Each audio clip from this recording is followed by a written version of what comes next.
Hi guys, I am going to be talking and doing general readings in about an hour. So this is talk for now, and then later on I'm going to go into love readings. I'm not doing general readings, it's going to be specifically for love, but that is in an hour. So I'm here right now to do talk. I was supposed to do it on a Sunday. I never get round to doing it because I'm tired and I have really not a lot of time in my hands because I've got a lot of things to do in terms of reading. But I thought I'd come on today to do a quick talk as well as reading. So it's going to be about an hour of talking and then readings. You guys can ask me anything you want. I'm really hot. Okay. So I'm just going to wait for a few more people to join the room. If anyone wants a personal reading, private reading, those are the ones that I charge for. I usually do free tarots from Monday to Friday, but I've stopped doing that now. I'm going to be doing readings. So today is the last day of free readings. Again, I'm not going to be doing readings just yet. I'm going to be doing talk. I should have put it on my title there. Just in case all of you are asking me questions at this moment, I won't be answering any questions right now for about an hour. I'm just here to talk. You guys can ask me any questions you need or you want to. In terms of my readings, this is free. Because of something that happened last week, I won't be doing free readings anymore until Saturdays. So every Saturdays, I'm going to be doing free readings. Times will vary because I have followers from all over the world, but at this moment in time I am doing talk. I am not doing any readings right now. So you guys can ask me anything you want. There is something I wanted to talk about, the 2022 year, what it kind of entails, the planet Pluto, and what twos actually represent. So this is really important, guys, with the two portal. I will be doing free readings after talk. I have put this on my title. But I wanted to talk about the twos, 2022, and the meaning behind number 2. When you think of 2, you think of pairs, you think of duality, you think of polarities. Twos is about unions. It's about connecting. It's about collaborating. It could talk about love affairs, unions, lovers, friends, ideas. It talks about collaboration. But the 2022 year is about dark and light, love or fear, hot or cold. What's happening right now? War and peace. And people have a tendency to, when something goes wrong or something is just so low vibrational, we have a tendency to blame the source, right? Blame God. Why did God let this happen? Why is this happening to me? Why am I being punished? And we've got it really twisted, guys, when we say these things, because this year is about choosing via your free will. It's choosing. 2 talks about choice, duality, choosing love or fear, peace or war or peace.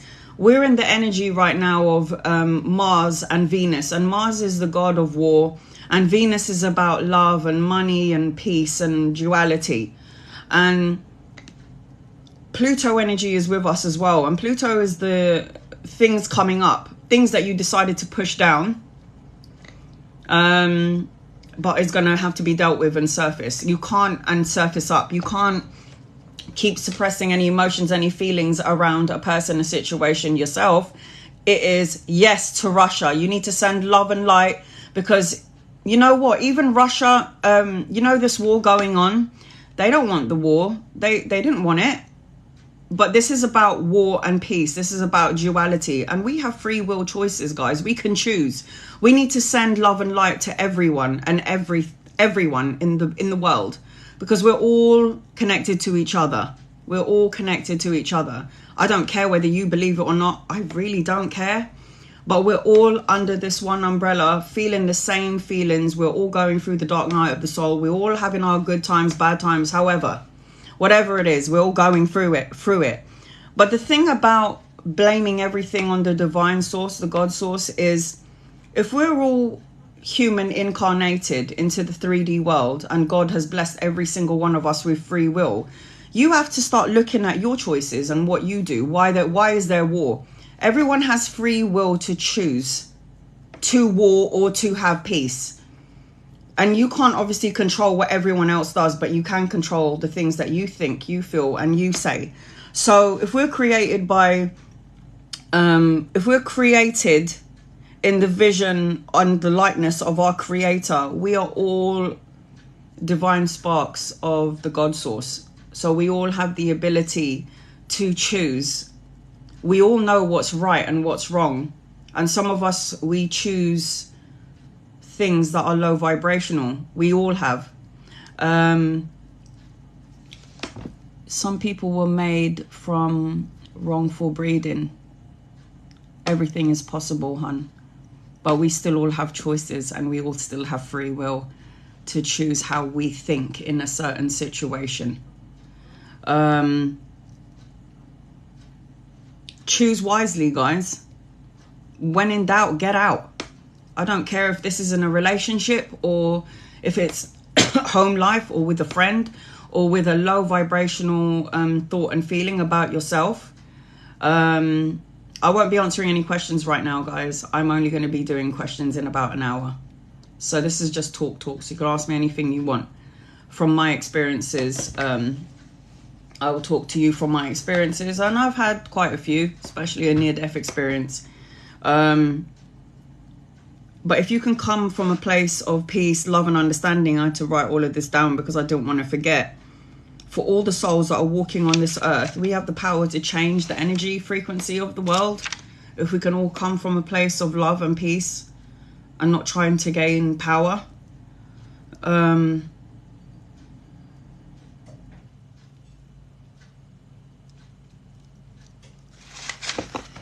I want to just read you something really quickly, because I've seen some of the comments on here. And I've read hundreds of books, especially spirituality. What happened to you, if you don't mind me asking? Lindsay John. I had 4 open heart surgeries, all 9 hours long. I was 3 weeks old, 3 months old, 8 years old, 31 years old. And when I was 31 years old, I died. And I could see everyone operating me. And I went to heaven. And I didn't think, like, when I went there, I was like, I think maybe I shouldn't be here. But, you know, God says, and angels and divine said, we don't make mistakes. I've always known that I had to be here to give testimony about my story. I knew there was always something a bit more. I knew I'm sad because of all the things that's low vibrational right now, that's affecting the energy frequency of the world. So it is sad because of the Pluto energy that's with us. A lot of deaths, endings. Some people are going to be separating, divorcing. Things are going to come up during this time frame, which you've suppressed and buried. This is the time to bring it up and let it out, in order for us to grow, evolve as a world, as humanity. We're supposed to evolve into something better. And if we can come from a place of love instead of hate and anger and power and greed, then we will have the most beautiful planet in the universe. But because we're still, and we're all on our own path, we're all still searching, and it's okay. It's okay, the choices that you make, it's okay for you. Nobody should ever tell you how to feel, how to act, what to say. What you're doing is right for you. You're good. If it doesn't feel right to someone else, bye. Send them away with love and light. You're not here to satisfy anyone else's needs. You're here to be a humanitarian, to serve the world, yes, but you have to put you first. You come first.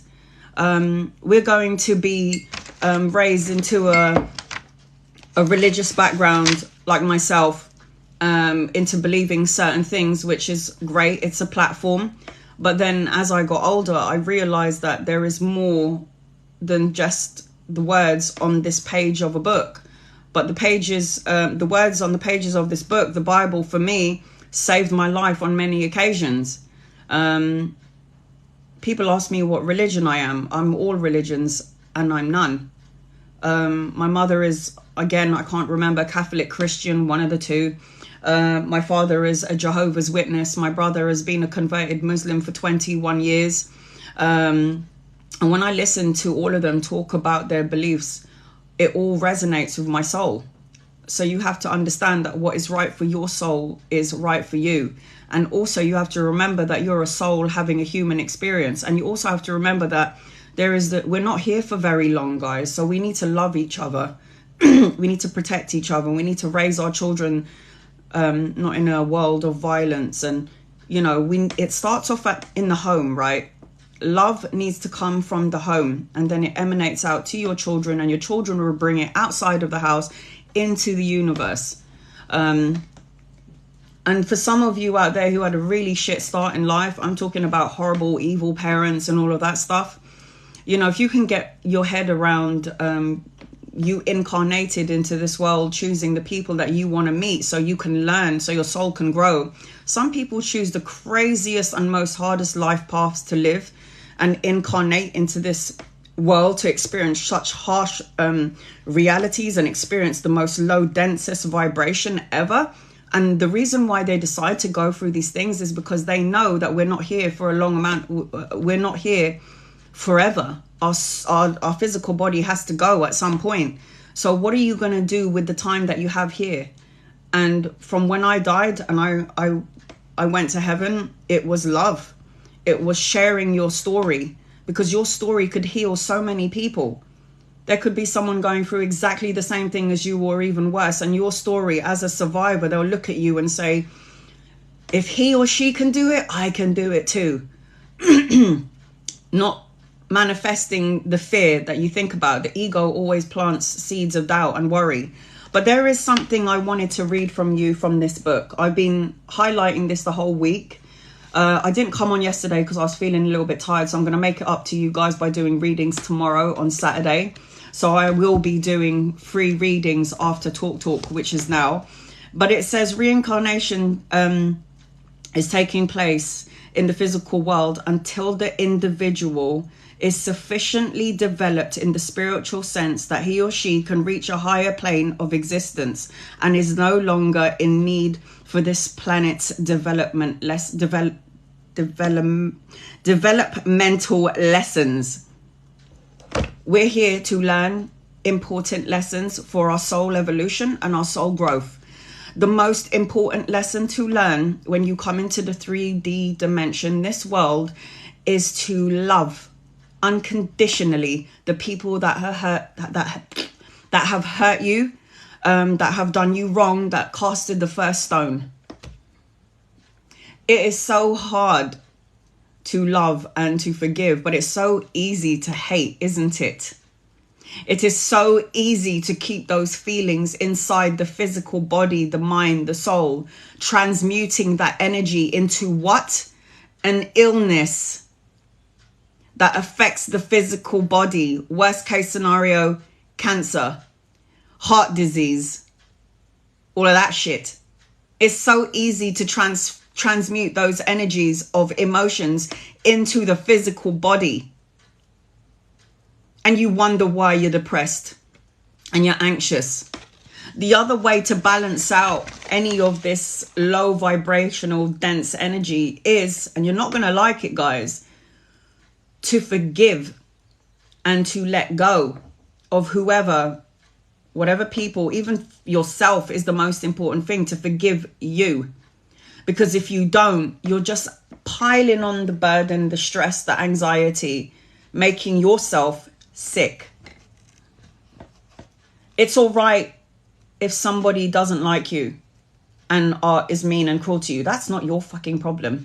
That's their problem. You leave them to stay on their lane and you stay on your lane. You don't need to go left or right. Somebody's trying to deter you from your soul mission, your path, the soul blueprint in which why you incarnated into the physical body that you are in. We all have a mission here and we all have talent, and we're all supposed to expose it and share it with everyone. I don't care what it is. An artist, a singer, a talker, a painter, a healer, a masseuse, teacher, I don't care. But we're all here to share something that we've learned from our past lives. So remember, it's so easy to put blame onto everyone when somebody's done you wrong, but it's up to you how to receive this energy and say to yourself, right, this is not happening. Why is this happening to me? This is happening for me. For what purpose? What am I learning that I had a soul agreement with that person to come and treat me like shit? What soul agreement did I have with that person that I didn't learn in a past life that I need to learn now so I don't have to have this kind of experience again? What do I need to learn? And usually it's really simple as just letting it fucking go. Because you can hold on to energy of what happened to you 10 years ago. And believe me, I did that. But then it just caused a block for the beautiful energy to come in. Because I didn't know about law of attraction and manifestation. I didn't realize that putting all my intention and all my thoughts into that negative thing just makes it keep on coming. And I've read for thousands of people, and people always say to me, Anna, why do I keep experiencing the same things? I keep attracting the same people. Why? Because you still haven't learned.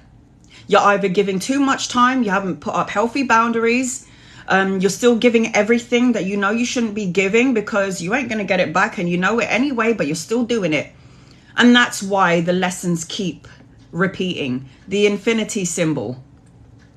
It will continue to keep repeating until you learn the fucking lesson. The same sort of people continue to still keep coming into your life until you learn the fucking lesson. So simple. I wish somebody told me this when I was in my teens. But I'm a Capricorn and I have to learn the hard way. Because I'm stubborn. I'm very stubborn. I was very pessimistic in my teens up until my 30s. Until I had my near-death experience and realized, you moron, stop playing the victim. Even though somebody hurt me, beat the shit out of me and all of that stuff, being in a violent, abusive relationship, okay, my soul chose to experience that because I needed to in a past life. I didn't love myself. So I incarnated into this time frame experiencing the same shit as I did in my last life because I didn't learn how to say no. And when I did learn how to say no to a violent relationship, I felt elated because I cut the cord. I finally said no. I'm not going to allow you to treat me like this because you are me and I am you. What you do to me is going to happen to you. So you have to be very mindful of the way you express yourself, your words, your thoughts, your feelings, because it's a vibrational frequency. We live in a world of cause and effect. What you put out comes back in.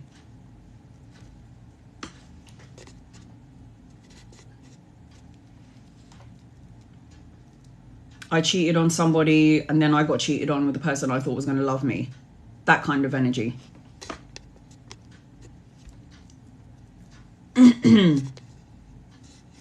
We've all gone through some shit in our lives, all of us, and we have survived it because we're here right now.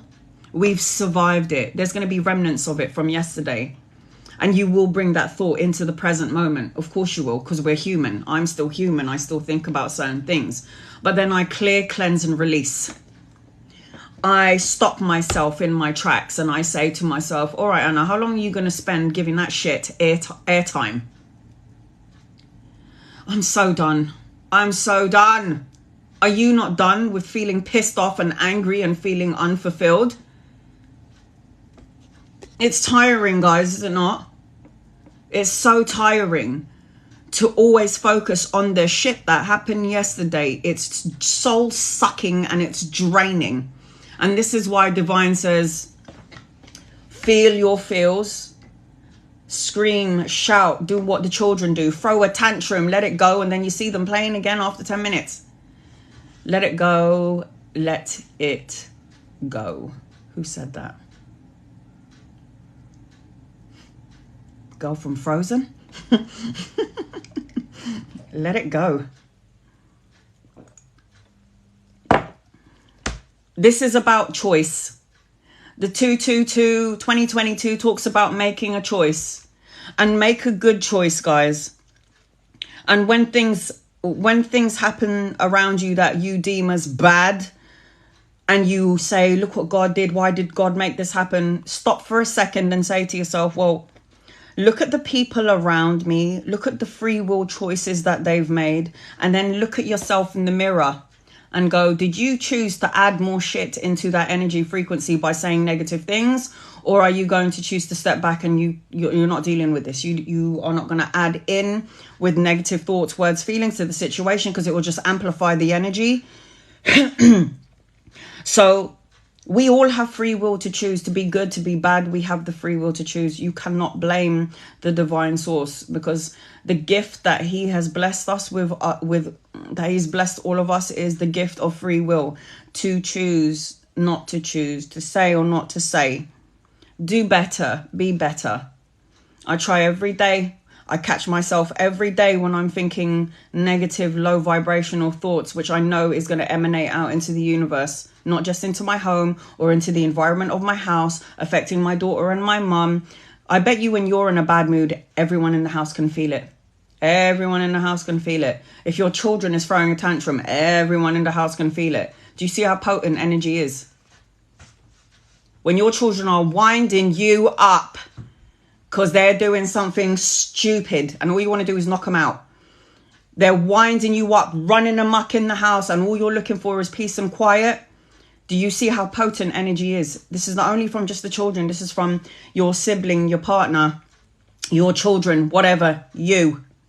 This is how powerful energy is.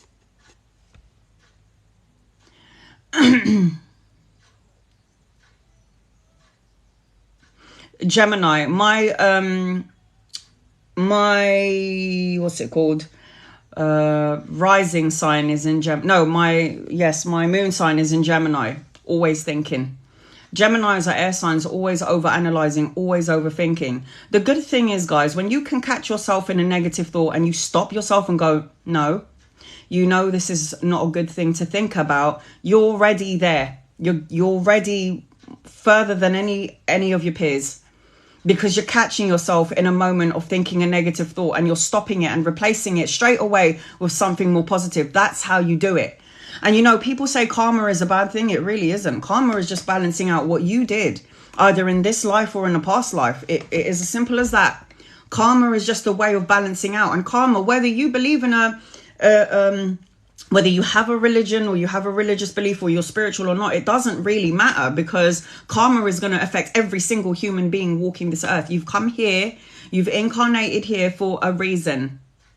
And lessons will keep repeating until you learn. If you don't learn the lesson in this lifetime, guess what, guys? You be coming back. You be coming back again. You're going to incarnate. You're going to be born again into another physical body. You're going to have the same sort of experience, the same sort of family, the same sort of situations again, because you haven't learned the lesson before. So I sit down all the time and I think to myself, what am I needing to learn in order for my soul to evolve and grow? What other things? And I'll tell you one thing about me, guys, and I'm really trying. I promise you I'm trying. I'm trying to be patient, not just with everyone around me, but with myself, because I get very hard on myself. It's like I forget that I'm also human as well. I also forget that I have to feel these emotions and feel the feelings as well. But I remember I used to say to my best friend, if this is what being human is like, I don't want to be human. And these are words that I said when I was young.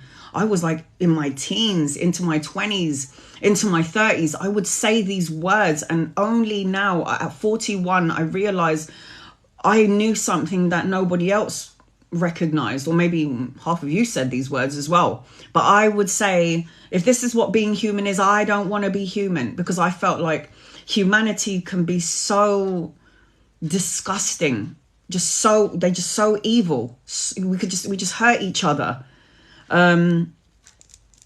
We just say things that doesn't only make everyone else feel like shit, but it makes us feel like shit. And then later on comes regret.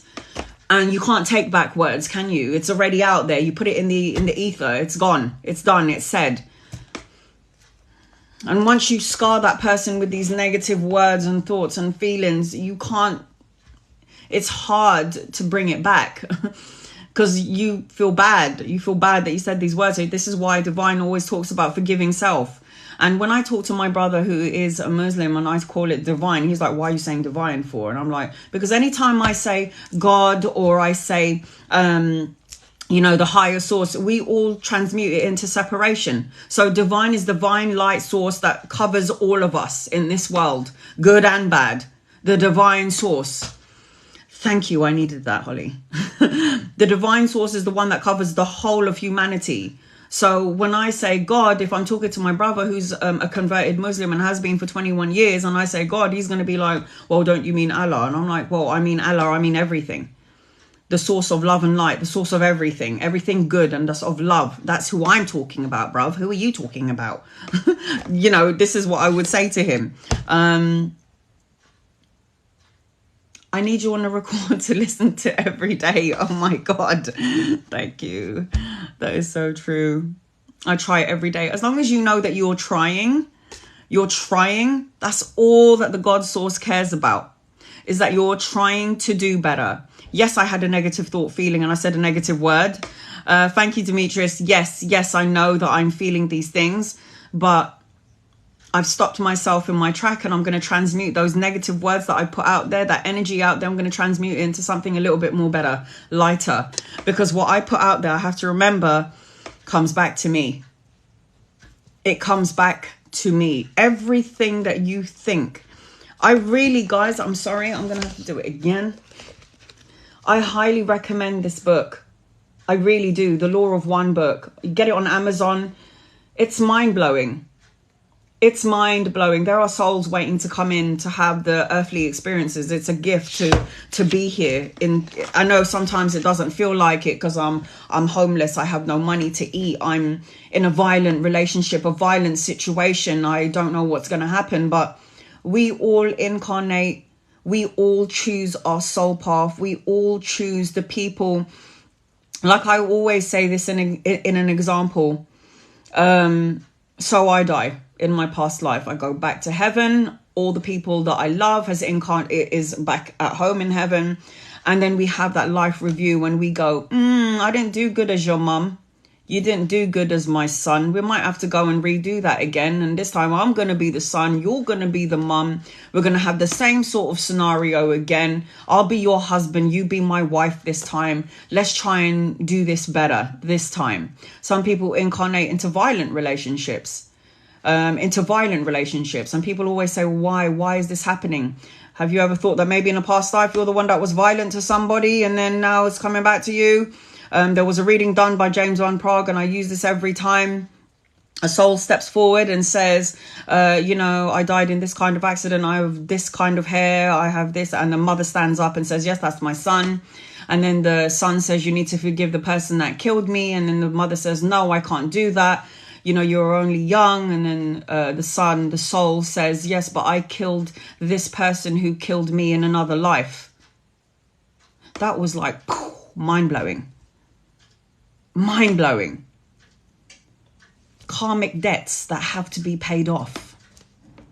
Money comes in and then all of a sudden money goes out. Karmic debts that have to be paid to clear out, to turn your karma into dharma. Dharma means the balancing out of things, you know. Let me just read some of your comments, guys.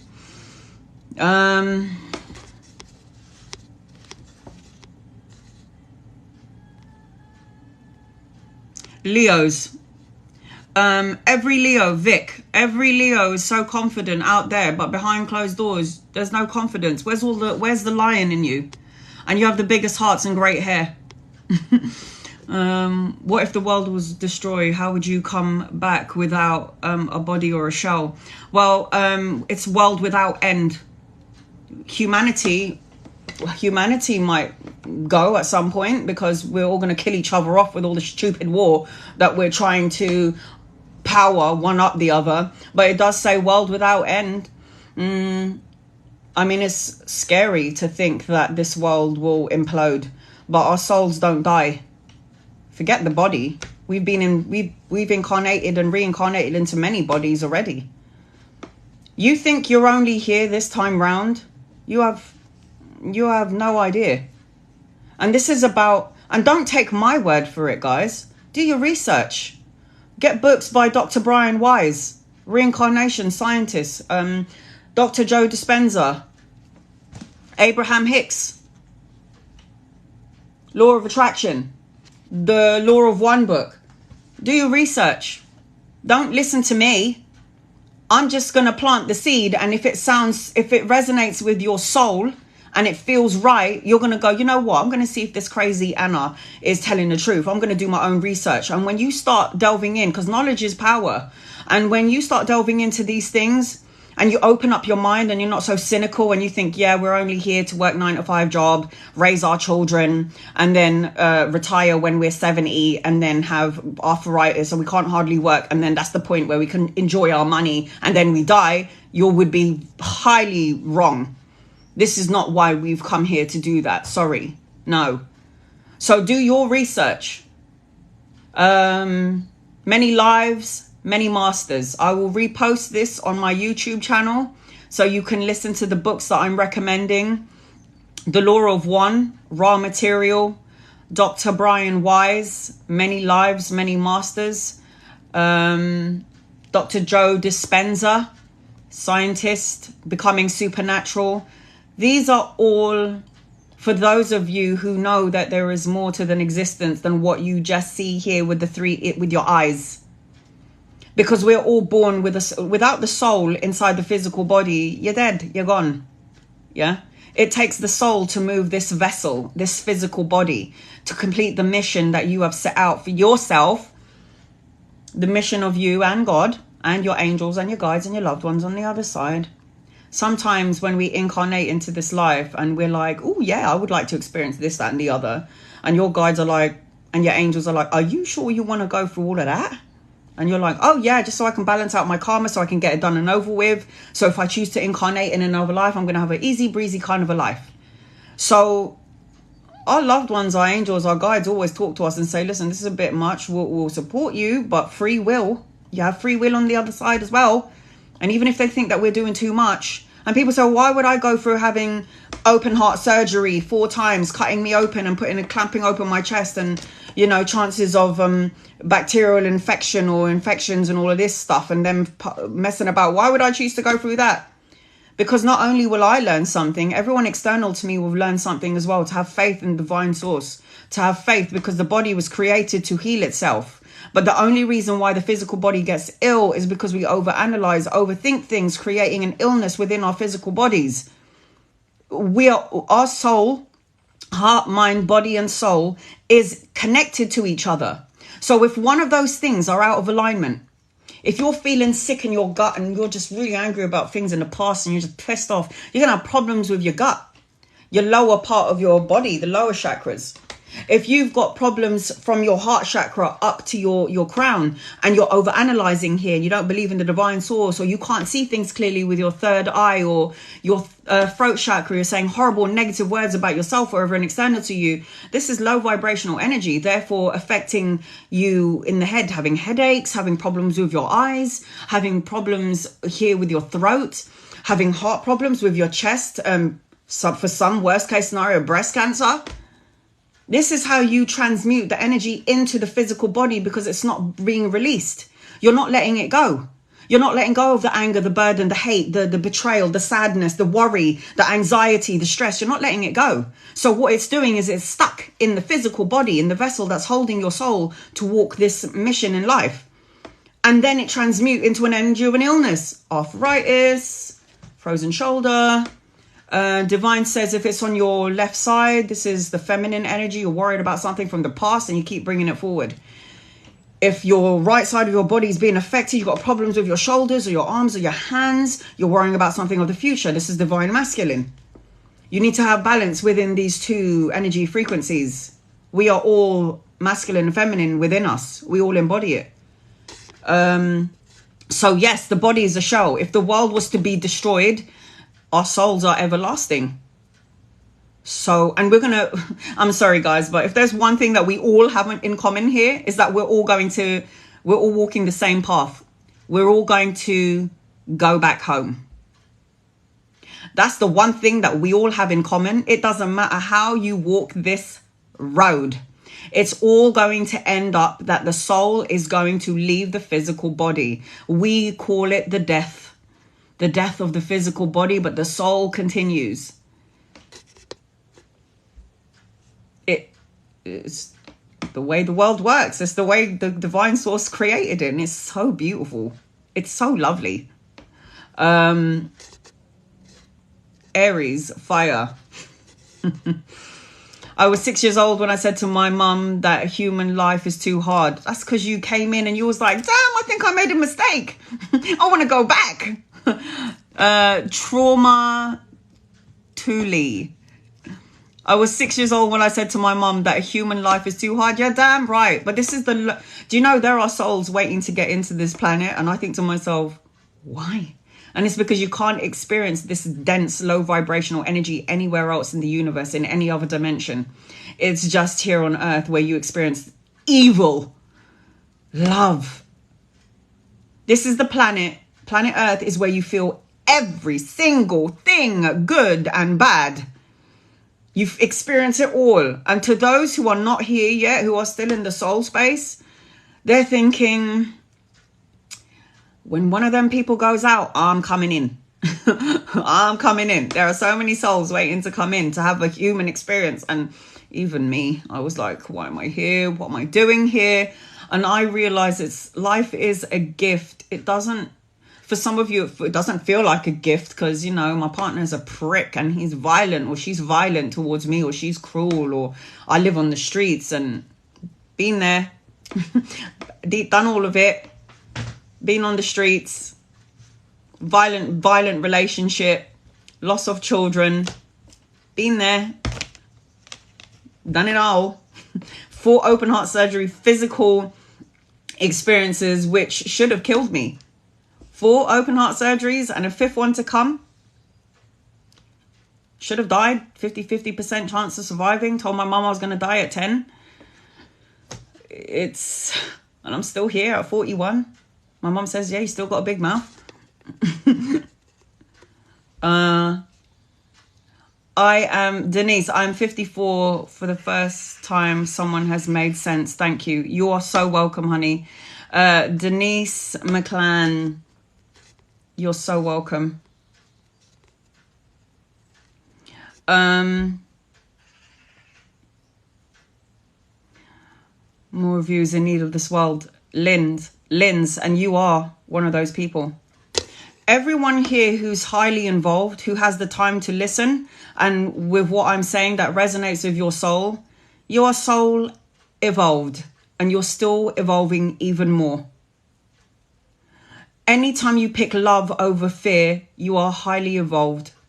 When somebody's cruel to you and mean to you and says horrible things to you, but you look at that person, you say, what is that person missing in their life that they could learn from me? I had an experience once where I was getting off the train and some woman literally punched me on my back because I think I stepped in front of her to get to work. And I stopped her and she was really up in my face and she was going at it and going at it and going at it. And I looked at her and I thought to myself, I can knock her out or I can just remain calm and try to deal with it from that perspective. I've had too many fights in my younger years, and it's not worth it. It really isn't. And it's so draining. I can't be bothered. And at an older ripe age, or I was in my 30s, I thought to myself, right, so she's busy in my face shouting at me, you pushed in the way. And I looked at her and I went, I'm sorry. And her energy, the fire that she was coming at me with, it just kind of, and she was like, okay. And I go, but you don't have a right to touch me or put your hand on me. And then the lawyer comes up to me and says, gives me his card, and he says, I saw what she done. If you want to take this to court, I will support you, because I saw what she done. She broke down. She started crying. She was shitting in her pants. She was like, I'm so sorry. I didn't mean to do that. And I said, I could be sick. You don't know me, and you put your hands on me. I go, let this be a lesson to you. I won't call police on you, but you need to think again before you even touch anybody, put your hand on anyone. And she was crying her eyes out. She realized that I could have really screwed her up. But I took the high road. Less traffic in the high road, guys. Or I could have fire and fire, create an explosion, a big volcano, and then I'll be drained, she'll be drained, everyone else get involved. Too much for my soul. Can't be bothered. Always take the high road, guys. Less traffic. I realize Lady D Nambi. I realized that I had to stay away from some people, family or not, but toxic people. So first I leave. Family could be one of the most toxic. The most toxic people that come into your life, guys, is your greatest teachers. They're your greatest teachers, because they teach you about you, how to respond, how to react. Now, it's so typical of all of us when somebody comes at us for no reason that we straight away go to the fight and flight mode. I'm going to be angry at you. You're giving me anger. I'm going to give you anger. And I'm still learning. I'm still learning too. I'm still learning, which is why I cannot do the free readings anymore from Monday to Friday. I'm only going to do it from Friday, because I realize I got to protect my energy too. You know, I give out all these free readings, I give out my energy, but you need to learn how to protect yourself as well, because they're going to teach you something. If you're doing too much of something, giving your time and energy to somebody, to people, and they're not appreciating who you are, you need to take a step back. It's as simple as that. Take a step back. But those toxic people that come into your life, they are the most important teachers in your life. They're the ones that's going to help you to soul evolve, soul evolution, soul growth. Those are the ones. I'm just going to read what you said. I wish I could stop my heart hurting so much. That's a choice. Unless it's physical. That's a choice. If somebody has caused you some pain, you have a choice to say, look, I can continue to think about this situation, or I'm going to decide to let it go because I can't be bothered. And we've all had the heartache and the pain. We all have. Trust me, we all have. We've all had the shady ass person that's come in and hurt us, did us dirty and did us wrong. But then we have the choice to stay in that energy. Now, I actually asked myself, Anna, how long are you going to give that person and this situation more airtime? How much more airtime are you going to give this? And there is going to get a point, Holly, when you hit a fucking wall and you're going to go, I can't be bothered anymore. I'm done with this shit. I'm done. But you have the choice to stay in the pain or to say, I can't do this anymore. And a great way to release something that's hurt you is to write it on a piece of paper and then burn it. It's a great way to release it. I release from me this person, this situation, these people, this scenario. I do not want it in my matrix, in my heart, my mind, my body, and my soul. I want it removed. I surrender it to you, divine source, my angels, guides, my loved ones. Write it on a piece of paper, whatever it may be, and then burn it outside and just let the ashes of the paper just go away. And anytime you feel that energy, that buildup of heartache or heartbreak, write it again. You have nothing to lose by writing it again and then burning it and sending it away to the divine source. Claudia. Oh, I was the bad person in another life. So I was a bad person in another life. Karma works that way, honey. People go, why does this keep happening to me? Why does this keep happening to me? Because you need to karmically balance out. You need to apologize. If something has happened to you and somebody's done you dirty, there is a good chance that you have done something to them in another lifetime, that in this lifetime, balancing of the scales. It has to balance out. It has to balance out. You cannot do wrong and do bad things this life, all the hundreds of lives that you lived in the past life, and you cannot think you're not going to answer for it. I was watching ID the other day. Does anyone watch ID? I watch ID in the UK, and this is talking about murderers, killers, all of that stuff. Listen to this. And this was last night. I was traumatized by watching this. Now, I wanted to tell you, Claudia, about the bad person in another life situation. So karma always catches up to you, whether it's in this life or in the next. Karma will always catch up to you. So the story goes on ID, when I was watching it on Sky, there is this police officer.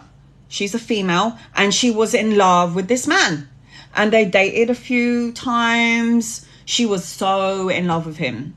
Him, not so much.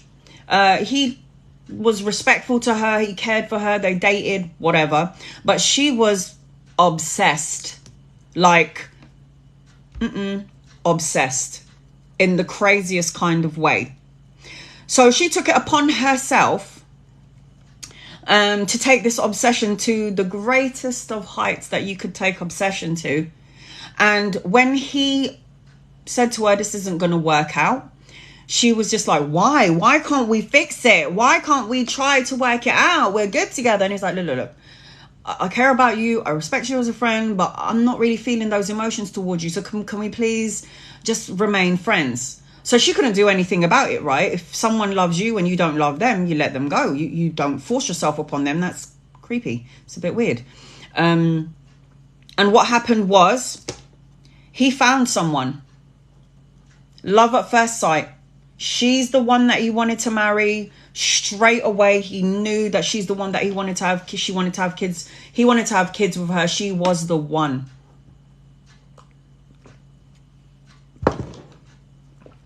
Word got around to the police officer. This woman. She was livid. I watched this last night, guys. ID. So good. On Sky. She was livid. She started to say to herself, ego mind, why? What does she have that I didn't have? Why didn't he pick me? Why? So this is what she did, guys. When he went to work, she went to the house to confront his fiance. And she was all like, you know, how dare you? You know, he belongs to me, blah, blah, blah. And then they got into an altercation. And there was a physical altercation because they found that woman gone. The fiance of this man, she was on the floor, dead, 3 bullet holes in her. I think she smashed her head against something as well and all of this stuff. And for some weird reason, this woman thought she could bite her as well. I mean, it's like, I don't get it, but all right. So she bit this woman. The police officer bit this woman. So she already dead. I'm guessing during the fight, she bit her. So she's already dead and gone. This woman runs. Karma didn't catch up to her for 25 years. Because back in the day, it was like, I don't know, 1980 something when this happened. And, you know, DNA testing and all of that stuff wasn't really great back then. They didn't have this kind of equipment that we have during this time frame. But because she was a moron, God love her, and she bit into that girl's arm, they still managed to get DNA testing from the bite mark all those years ago. They took the DNA from it, but they didn't really know what to do with it until the DNA testing and researchers and everything started to become, you know, updated technology. That they pulled the DNA from the bite mark. 25 years later, they call her in. She's still working as a Fed. She's still a police officer, being the humanitarian, even though back in her mind, she killed someone because of obsession, because of love. So 25 years later, they decided to open the case. She is being called in They think that she's called in for something that she's doing an investigation on. Not even. They then ask her, do you know this guy? And then she's like, yeah, we used to date a while back. Why are we talking about him? I thought you was talking to me about another case. Oh yeah, because do you know his missus? Oh, I've met her just once, really briefly. Karma. 25 years later. Bit her in the ass. So she's waking up for 10 years goes by right now. I'm definitely not going to get caught. Another 10 years goes by. This situation is done. I got away with murder. 5 years goes by. She's thinking, yeah. What she didn't know was that karma always catches up. This life or in the next. This is why I always say to you guys, be careful of what you think, what you feel, what you say, what you do. Actions has consequences, so does thoughts and words. Always come from a space of love, because everything that is hidden will eventually come out. They couldn't understand that this person who was a humanitarian, a police officer, somebody who tries to do, and she was a rising police officer as well, with this dirty little skeleton in her closet. She incarnated, I guess, to have that experiences, to teach other people who would watch her, you know. There are other ways of dealing with this situation. You don't have to kill anyone. You know, there are other ways. So maybe I was the one that hurt me in a past life. This is very interesting. Claudia, 100%. I have on my YouTube channel, I talked about a young man that came into my life, and I knew from the moment that we met each other, he was a soulmate connection. There were so many similarities between him and my daughter's father in terms of they were both Tauruses, they were both dealing drugs, whatever. And I just thought to myself, I can't do this again, because Divine is putting me through a test right now. I'm so attracted to this guy. I know I was married to him in a past life. I can feel the energy connection. He can feel it too. It was just, you know, when you meet someone, you just know. There are no words to explain it. You just know. And I realized that I can go through the same situation as I did with my daughter's dad, or I can just change. I can cut the cord from this connection. And I looked up and I said to the Divine, I know what you're doing. I know you're testing me, and it's okay. I got it. I got this. So I cut the cord and I told this young guy no, because I knew where this relationship was going to go. It wasn't going to go in my favor, and I certainly didn't want to experience what I experienced in my past. No. Cutting the cord is a very good thing, guys. Letting it go. So yes, karmic debts have to be paid. I don't care if it's within money, if somebody hurts you. There's always a karmic debt, a lesson that needs to be learned for your soul evolution and soul growth. For some reason, guys, we always happen to grow in pain. When we're in pain, I'm never going to allow this to let that happen to me again. That's how we grow. It doesn't always have to be through pain. It could be in love.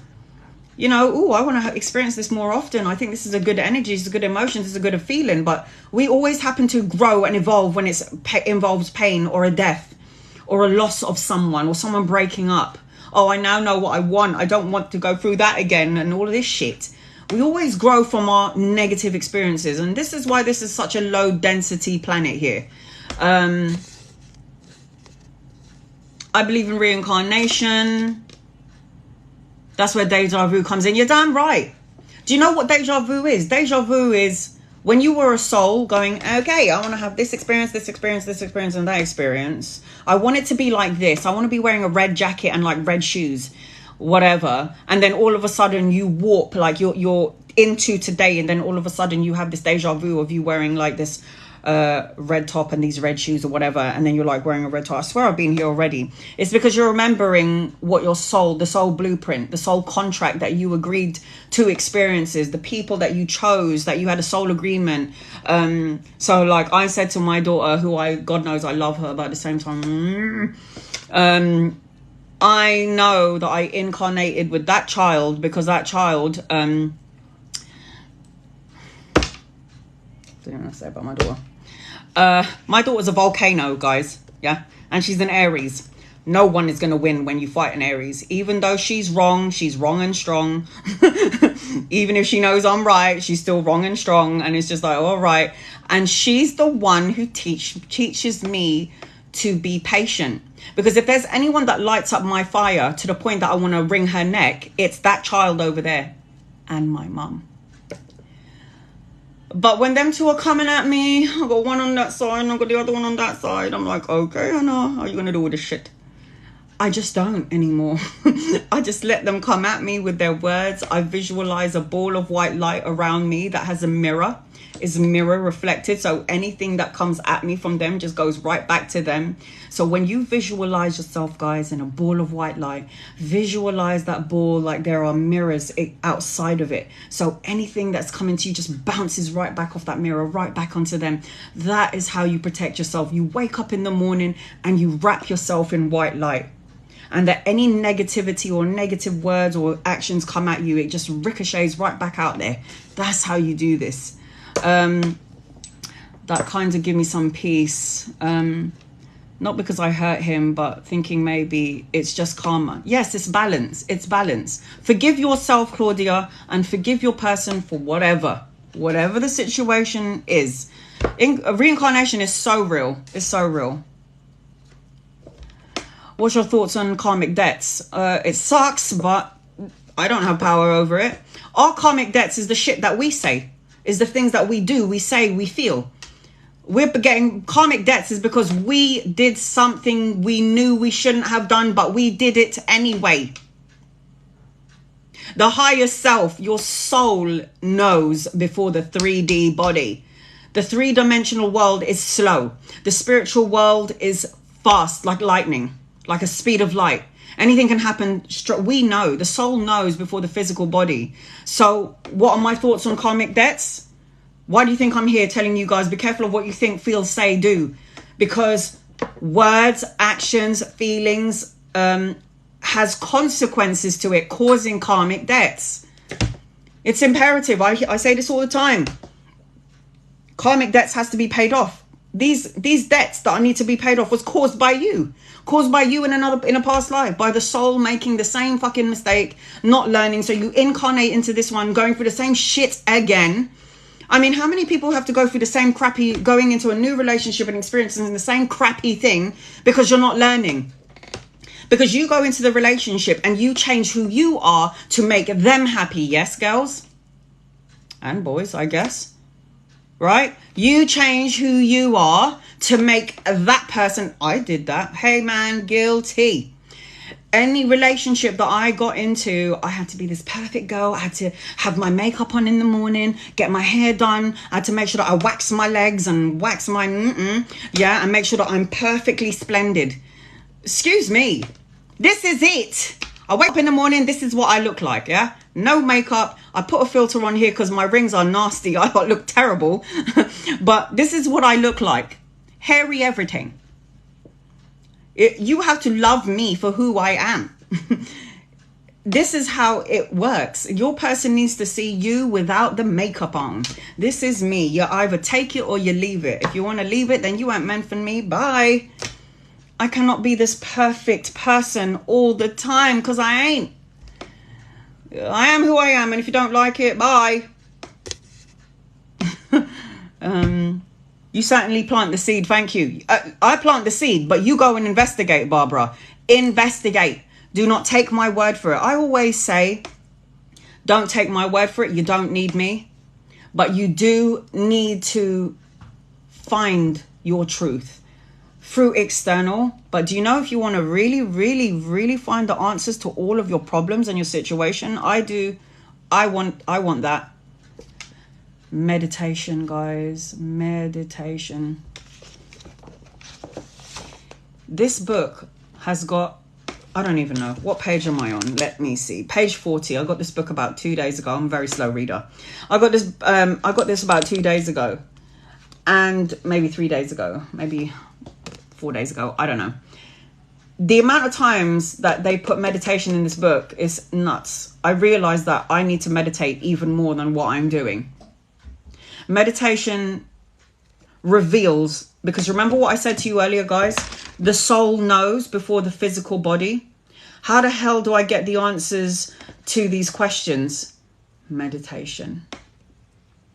Meditation can be, yes, sitting in the lotus position, doing Om. Yes, you can do that. Great. Highly evolved meditators. Or you can go for a walk in the park, have a long bath, get steam in the room, put pink Himalayan salt in the bath, light up some white sage, get in the ambience, light a candle, whatever.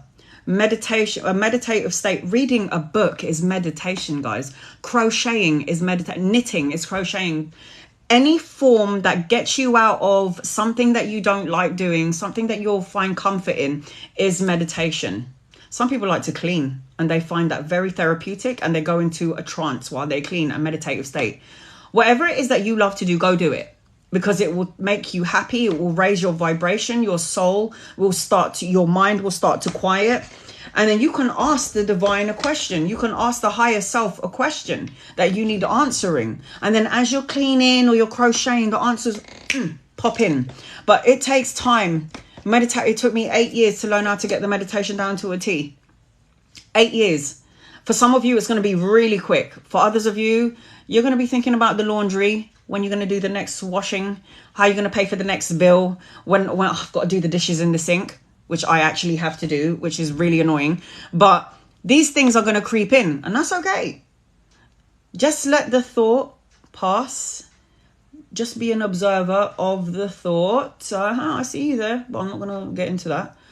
And then carry on, standing still, meditating, getting yourself into alignment. Let the thoughts come through, but then let it pass. That's how it works.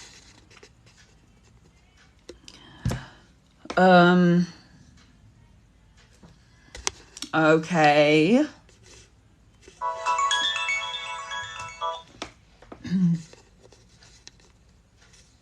Yes, it is a gift. You appreciate it. It's a reason for why you're here.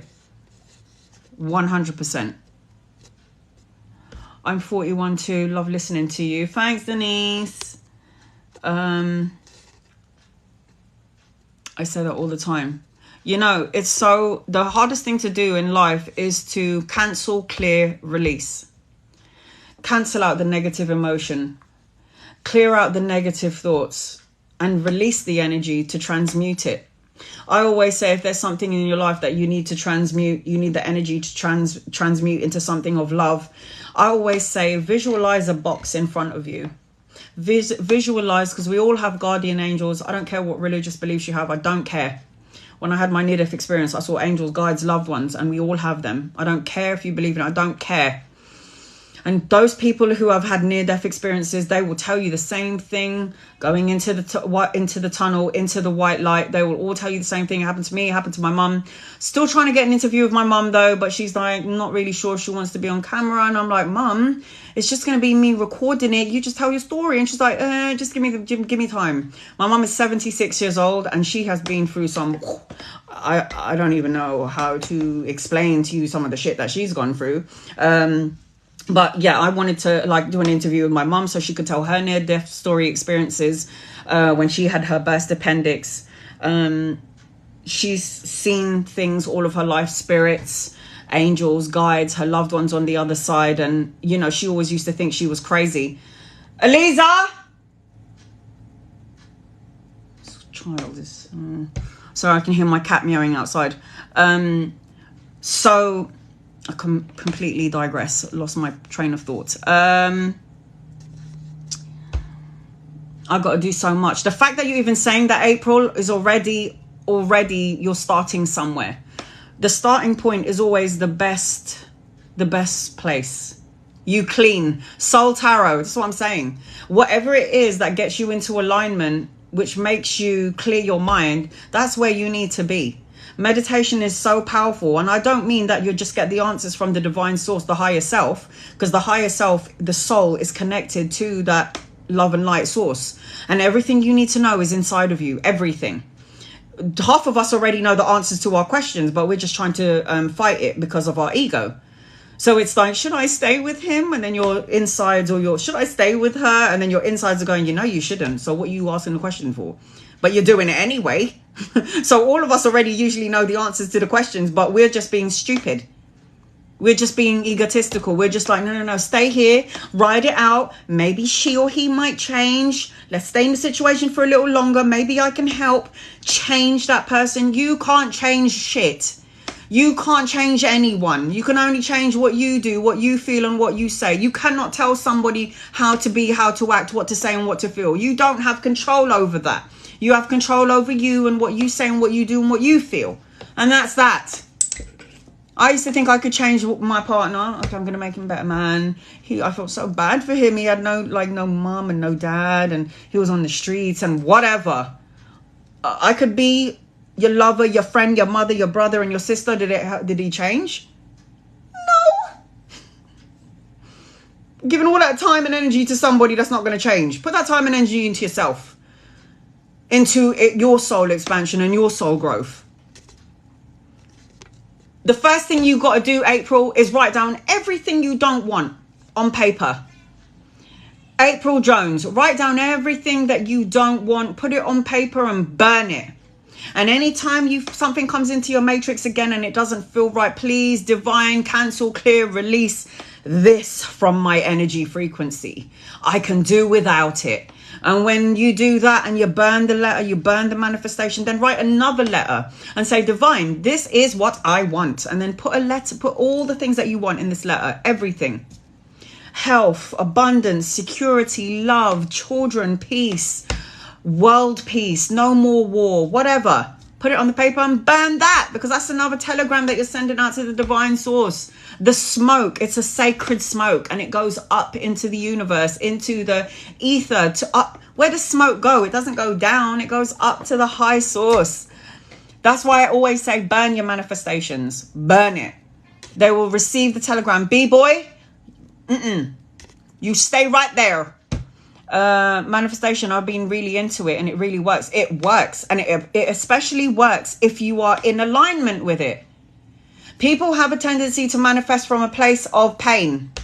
It's like, oh, I want all of this beautiful stuff, but I'm worried that something from the past is going to come to the future and it's going to affect this shit. It doesn't work like that.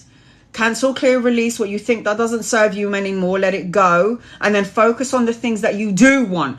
Put your attention on the things that you want to manifest. Focus it, see it, and feel it like you have it right now in this moment. Because your emotions have to line up to the thoughts and the words. Because everything that you want, guys, you've already put it into your matrix, into the void. Everything that you've asked God for, that you've prayed for, whatever source that you believe in, the universe, let's say, whatever energy you put out into you have created it already. It's there in the future waiting for you to pull it in with the emotions. Because people feel like in order to be happy, I have to have it physically in my hand in order for me to be happy, to feel the emotions. The only time I'm going to have my manifestation, the only time I know it's going to be real is if I have it in my hands. I can physically see it, feel it, and touch it. And divine doesn't work that way, because we're souls having the human experience. And the 3D dimension is very slow. The spiritual one is fast. So if your emotions, which is very spiritual, can line up to the things that you put in your matrix, into the void, into the unknown, your emotions and that things that you want is going to just come to you like a magnet. So when you are in alignment to the things that you want, heart, mind, body, soul, emotions, the whole shebang, you'll get something straight away. There was one day I done something so simple. It was the simplest thing ever. I just put it to the test one day, and I was like, okay, if this whole thing works, I meditated, get myself centered. I raised my vibration to the higher source, and I said something as simple as, I want to manifest 70 pounds into my account right now. And then I visualized my account, and then I visualized this extra 70 quid, and then 5 seconds later, I get a message from a client. I'd like to have a reading, please. And I was just like, what? And then, bing, I'd like to do a birth chart reading, please. I made 80 quid. And I was thinking, oh my God, I should have said 5,000. because it happened so quickly. When I was in alignment to what I had, I got it straight away. And it tells me if I can do it something so small, I can do something so very big. But you have to be in alignment to what you want. You can't say, I want this in my future. And, you know, but I got to kind of feel what it feels like to have £1 million in my account.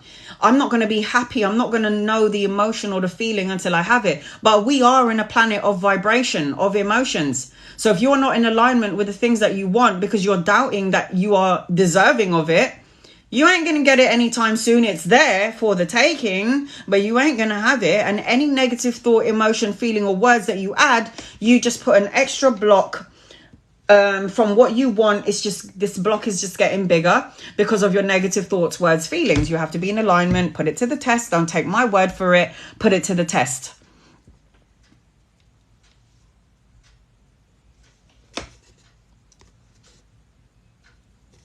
I've done that, Amy. I've done that, wrote stuff I don't want, and then I burnt it. Good. What do you have to lose? What do you lose? You don't lose any money for writing down the things that you don't want on a piece of paper and burning it. You don't lose anything, any energy, just writing down the things that you do want and burning it. What do you have to lose? Nothing. I'm going to kill this cat. Give me a second, guys. Eliza, can you let him in, please? Because I'm going to wring his neck. You have nothing to lose.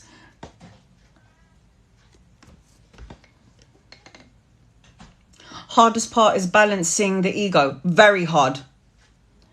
It's since I started watching you on here, honestly, that's helped me. I'm only here to help people. I'm only here to help people tell you my experiences in my life. Letting you know that the divine God, whatever it is that you believe in, the universe, created the physical body to heal itself. They cut me open down to here. They cut me open when I was... they cut me open here when I was 3 weeks old. This is like one of the deepest cuts that I have. I don't know if you can see it. And it goes all the way to my back. So they cut me open. Can you see that? And this goes all the way down to here. They did that to me when I was 3 weeks old. I have another scar on this side, but this one is a little bit more faint, but you can still see it. There you go. Can you see the cut here? This is not my bra strap, guys. This is an actual scar. So they cut me open here. They cut me open here. I was 3 weeks old when they did this one. 3 months old when I did this one. 8 years old when they did this one. And they cut me down to here.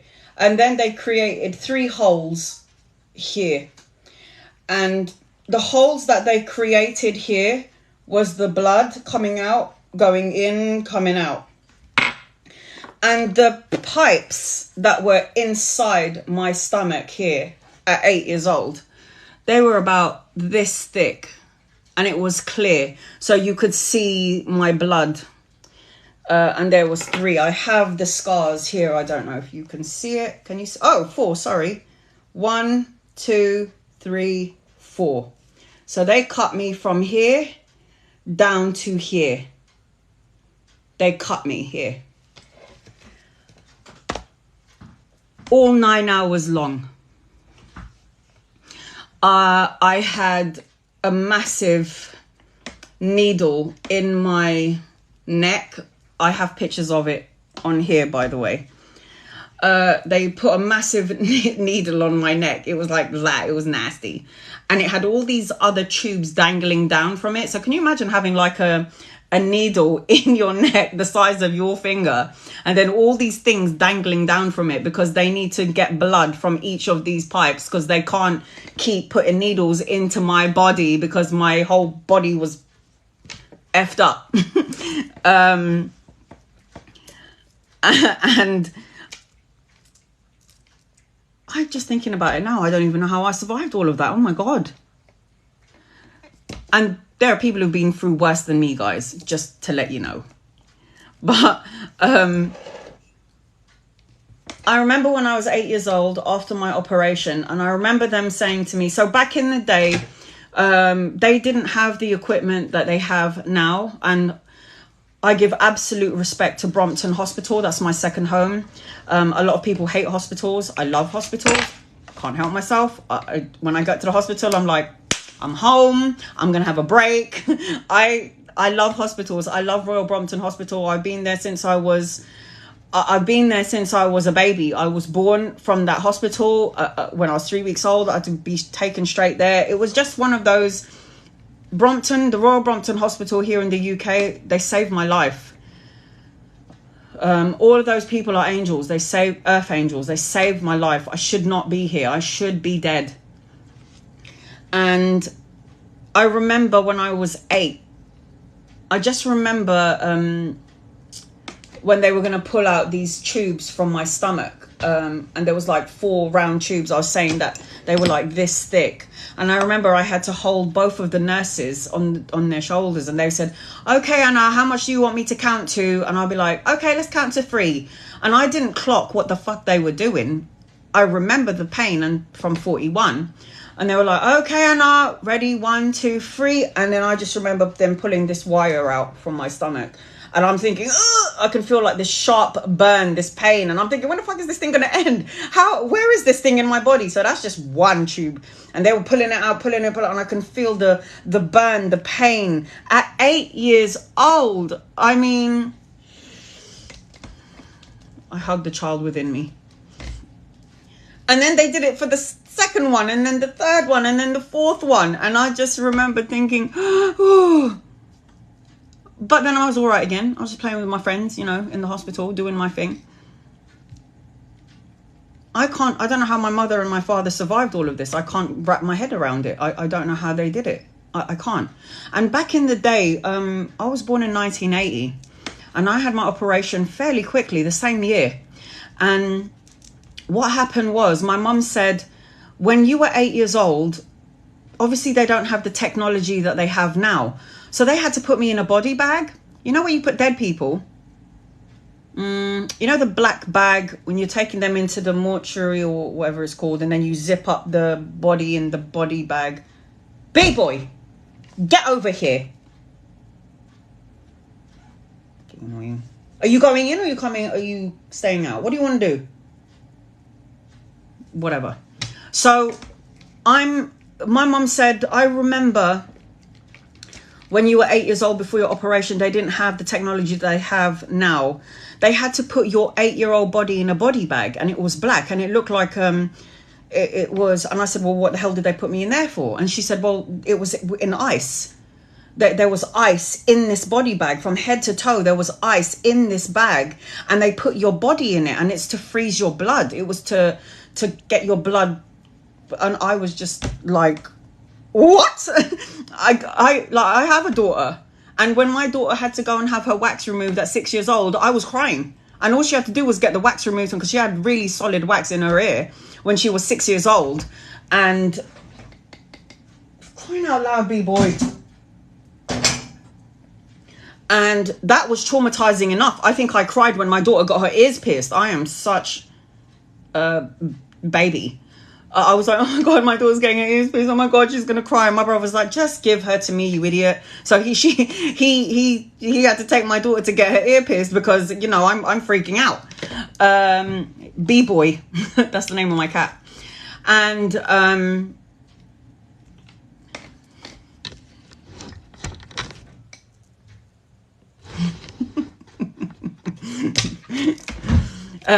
so my mum said they had to put your body in an ice body bag because they had to freeze your blood in order to operate on you. I don't know how Dr. Rigby did it.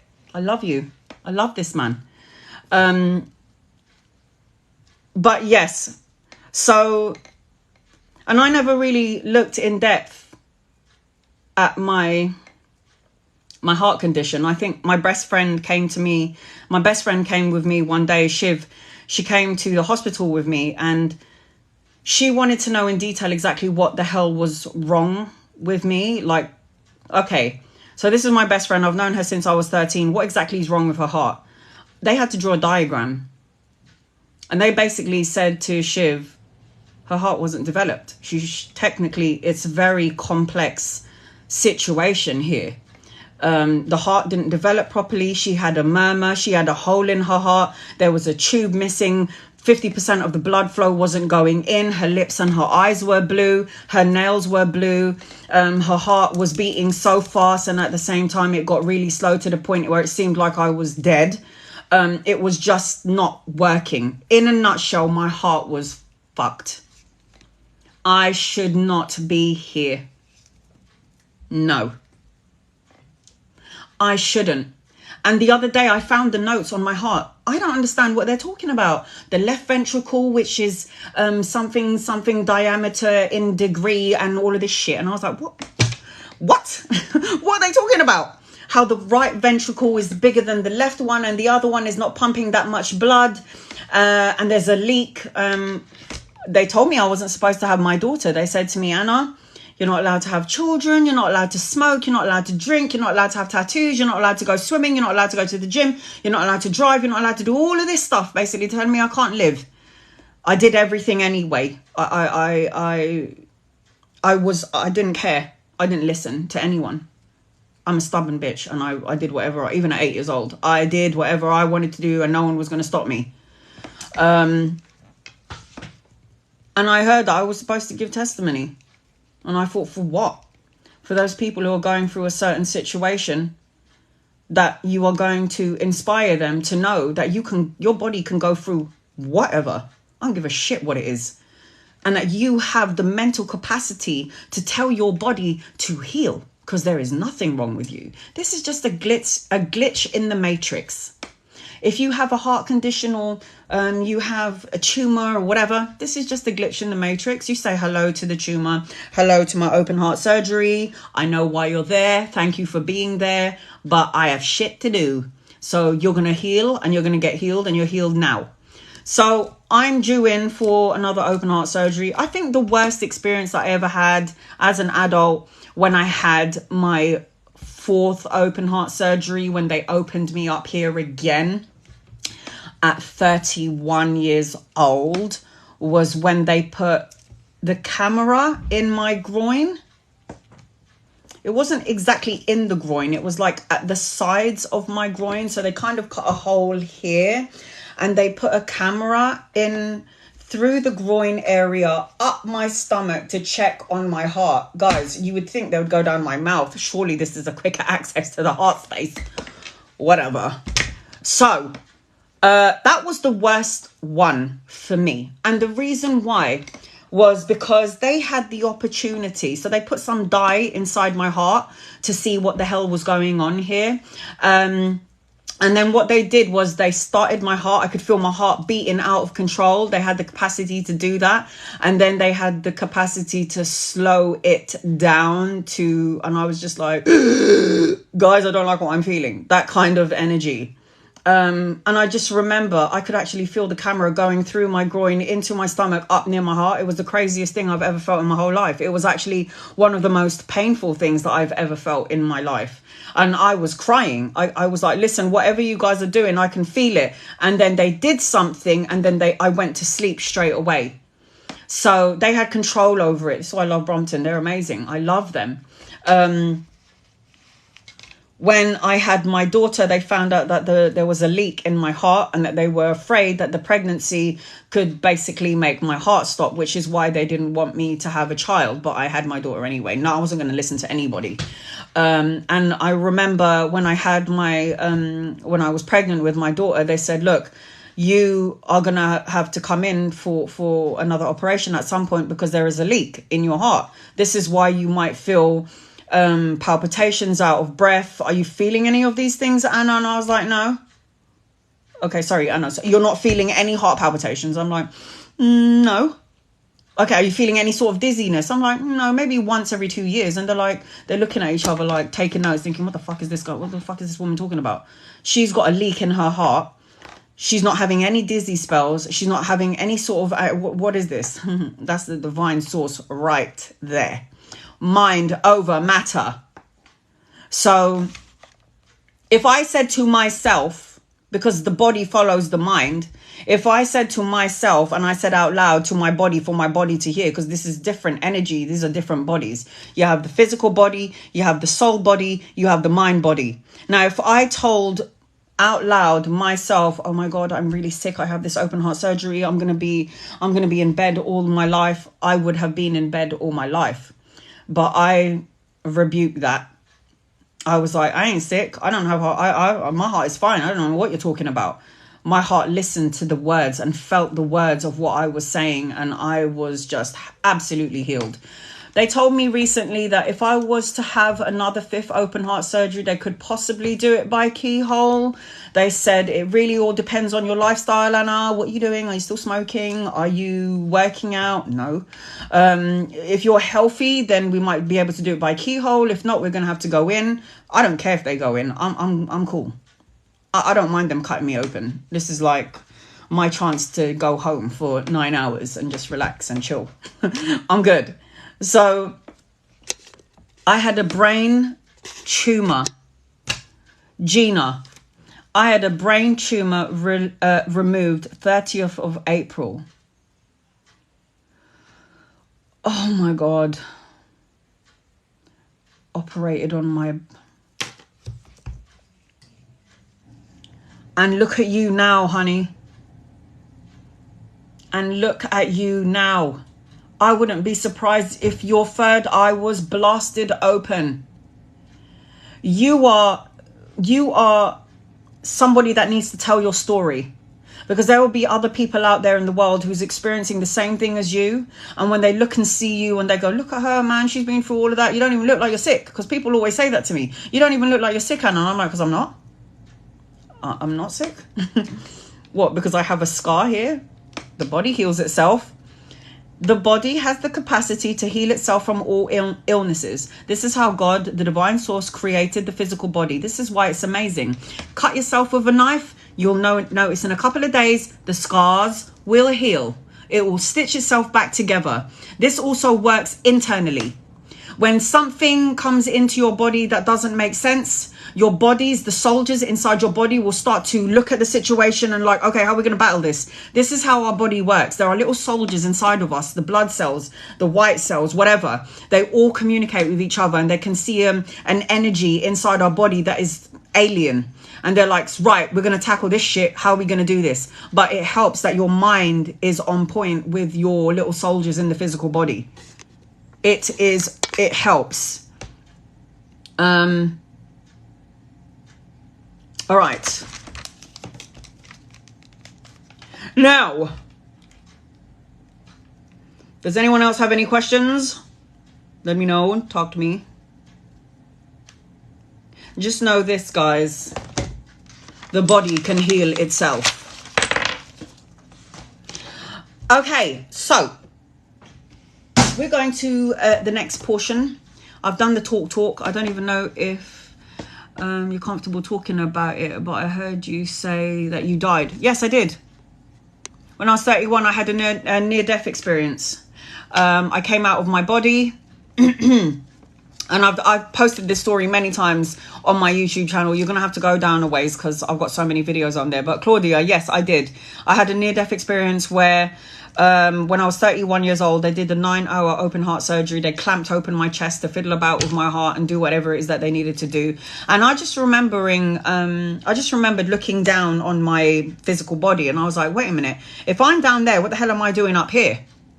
Like, what am I doing up here? And then I started to realize that I felt the emotions of everyone in the room. It was like I was them, they were me. I could see all their pain, their hurt, their sorrow, their sadness, their happiness. It was I was them and they were me. I heard the conversations. I could see the trainers that they were wearing. It was just really weird. But I also felt elated being out of the physical meat sack of a body where we have pain and headaches and all this shit. I was just elated to be on the ceiling.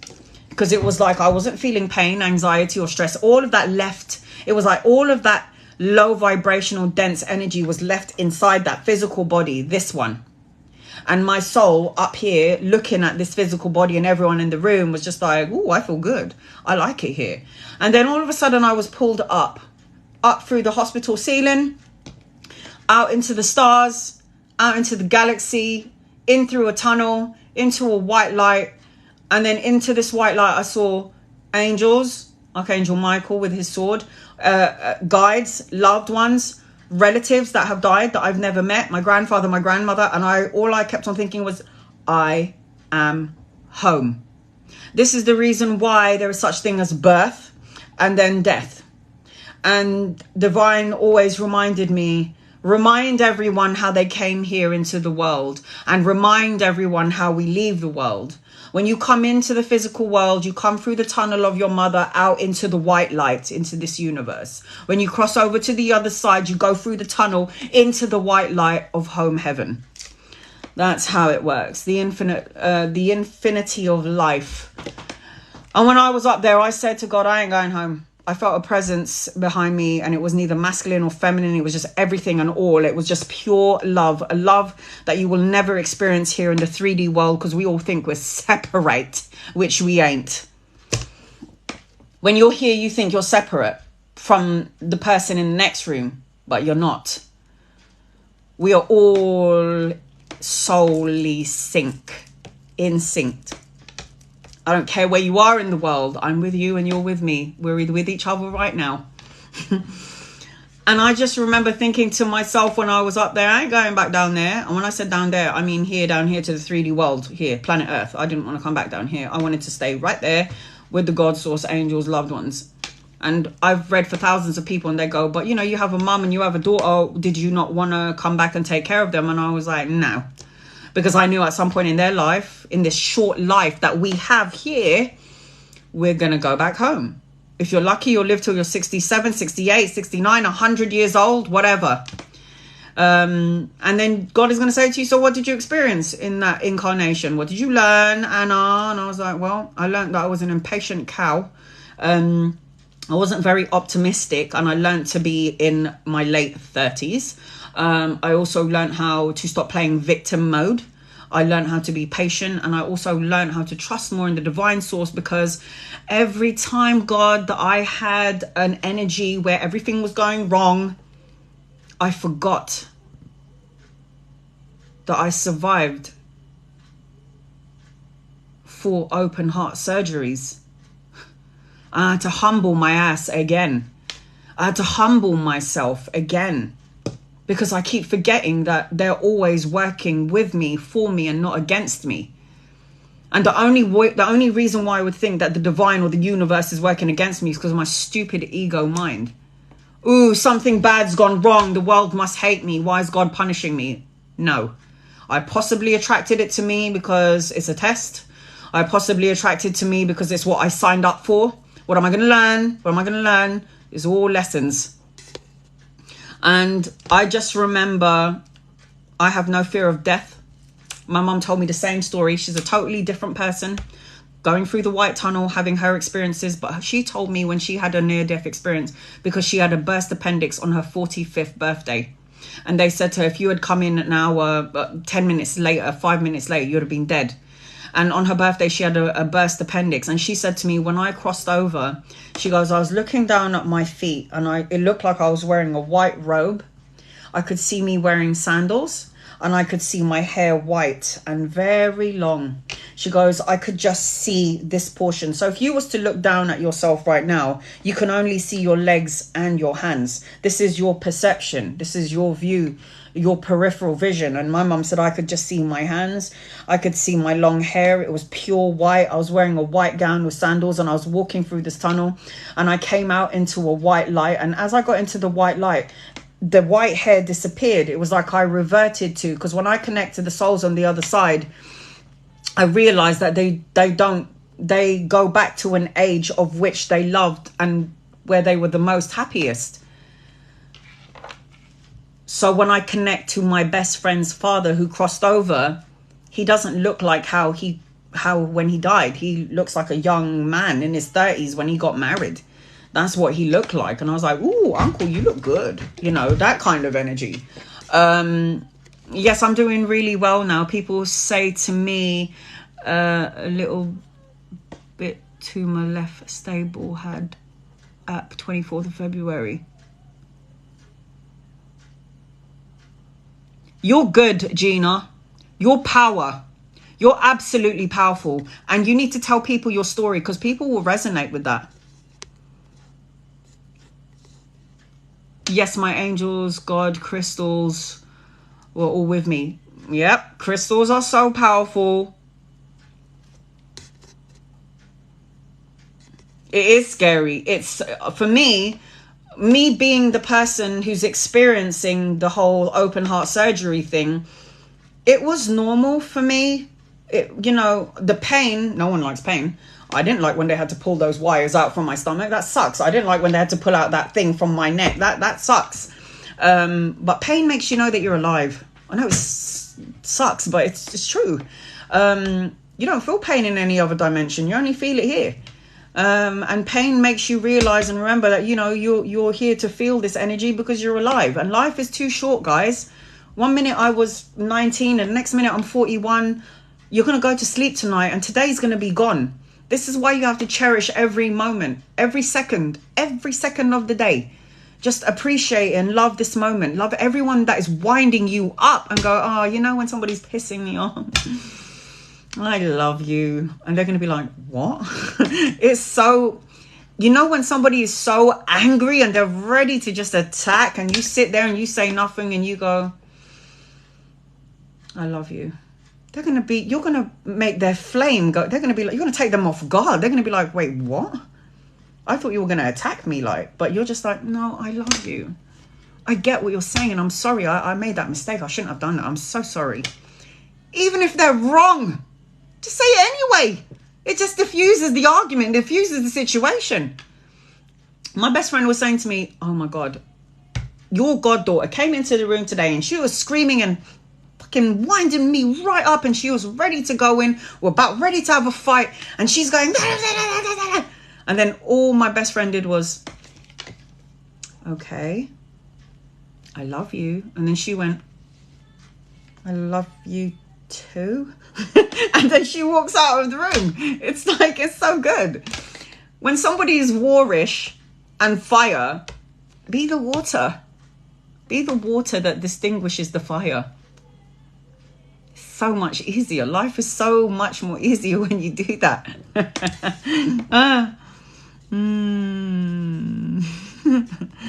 Okay, how do I discover my life's purpose? Meditate.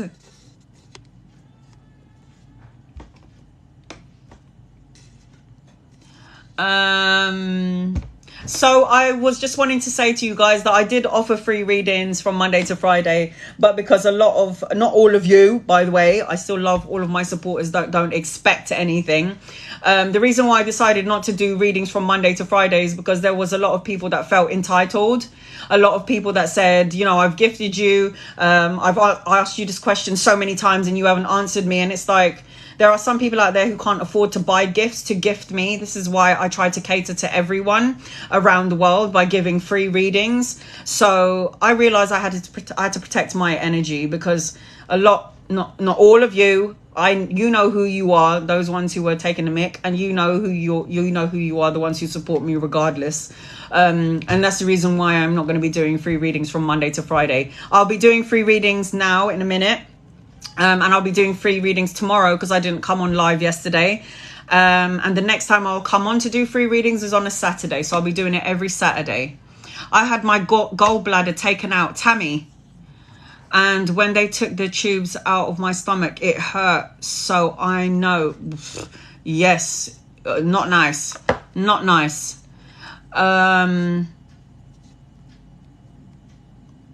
Completely understand, Tammy. Okay, good.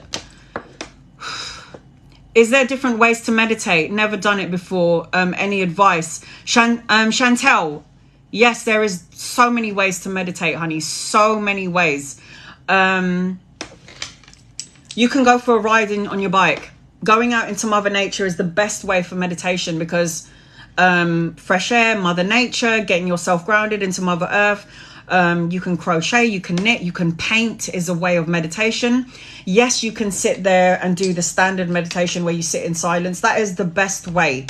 Closing all the rooms, putting YouTube music, guided meditation, listening to that, and just doing 10 minutes a day. And then you'll realize that 10 minutes will go by really quickly. And then you're like, you know what, I'm going to add another 5.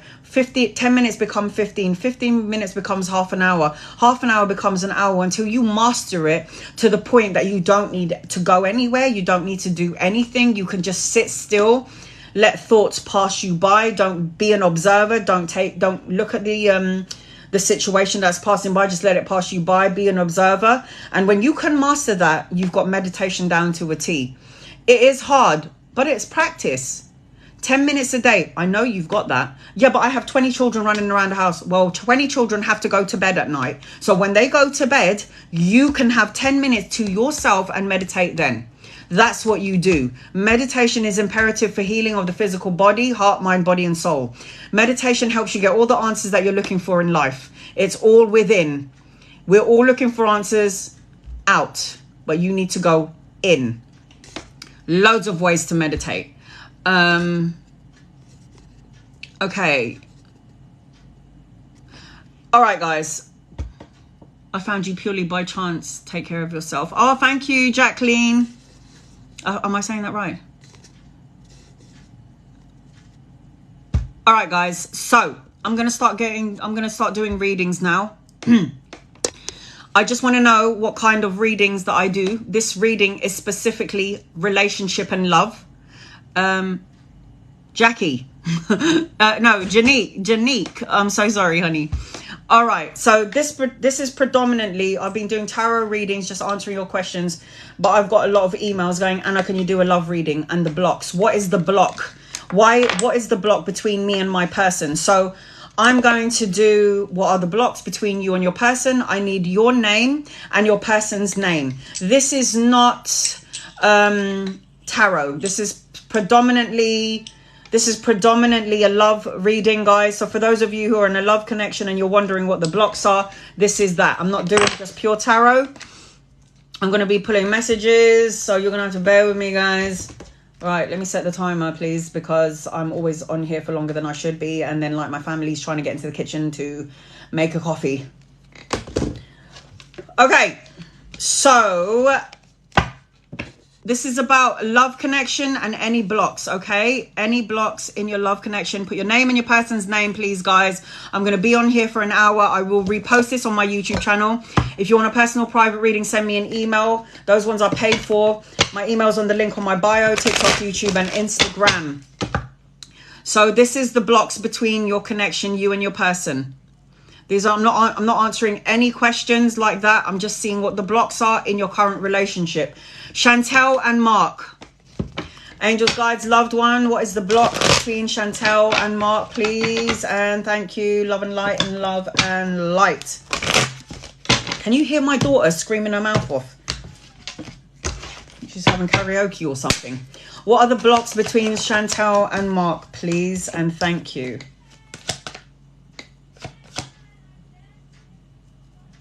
Can you hear her? Okay. What are the blocks between Chantel and Mark? Blocks in love relationship. What are the blocks? So there's some sort of low vibrational energy in terms of apathy, feeling sad. Somebody's juggling something. Maybe studying or work is involved. But there's an energy where somebody's feeling unfulfilled, or even there's a lack of something here.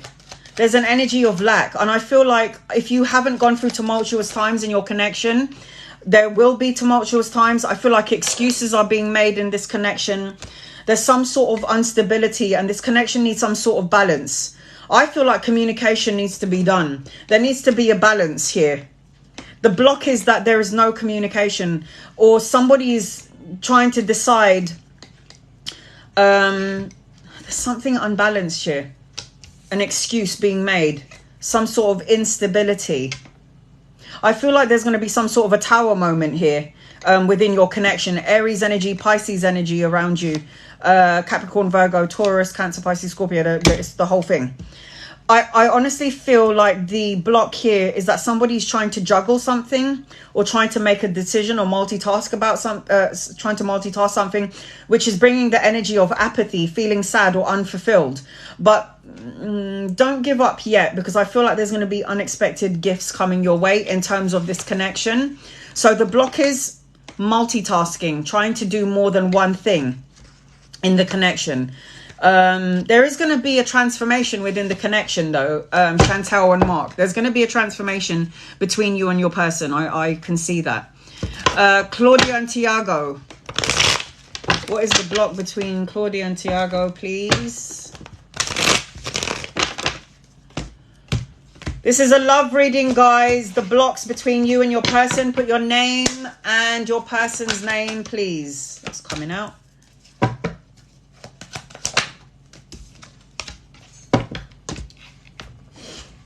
Okay. I don't know if there's distance between you and your person, or somebody is very, very cutthroat in this connection. The block is the way that you communicate, I feel. There's either too much truths coming out, the cold and icy way of communicating, Aquarius, Cancerian energy around you. I don't know if there's a distance between you and your person, or you live far apart, or there's a distance in terms of the communication. One is communicating more than the other. I feel like you go together, to be fair. I feel like there is going to be some sort of wish fulfillment around you. I see travel and relocation. I keep seeing the distance thing. Travel and relocation. There will be expansion in the connection. I feel like you need to be mindful of your words, Claudia, because I feel like you're the one that can be very cutthroat. Or maybe you say things and then you regret it later on. But there is wish fulfillment around this connection. I feel like you are the lock and he's the key. Oh my God. Sorry, but I had to say that. But that's what I'm hearing. I also feel like there needs to be a bridge. Burn bridges here. There's a block, and the block is there needs to be bridges burnt. You need to speak to each other. There is wish fulfillment around you. And I do feel on some level that this distance, oh God, whether you're separate from each other or the communication is like there is non-existent, I feel like the communication will band together. Aquarius, Libra, Gemini, Cancerian energy around you, Aries, Leo, Sagittarius. The block is maybe you being a bit too cutthroat. There is wish fulfillment. There needs to be some serious communication here. Honesty being spoken, that's the block. Maybe you're not being honest about how you're feeling, or your person isn't, and that's the communication here. Tammy and Dan. Angels, guides, loved ones. Tammy and Dan. What is the block between Tammy and Dan, please? And thank you.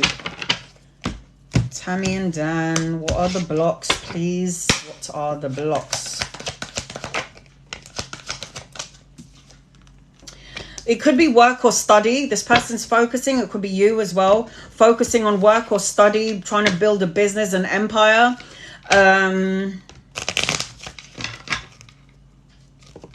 Somebody, you and or your person, needs to do some self-love.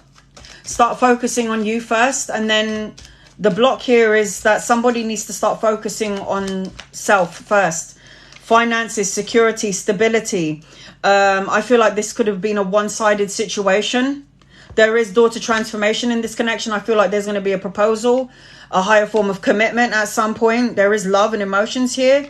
I feel like there's passion here, and there's a new opportunity in this connection. But the block is about focusing on you for the moment, because it's a bit one-sided here. With Tammy and Dan, there's one-sided. It's one-sided. It's either someone's focusing on money or career, or using that as a reason or an excuse. This could be you and or your person.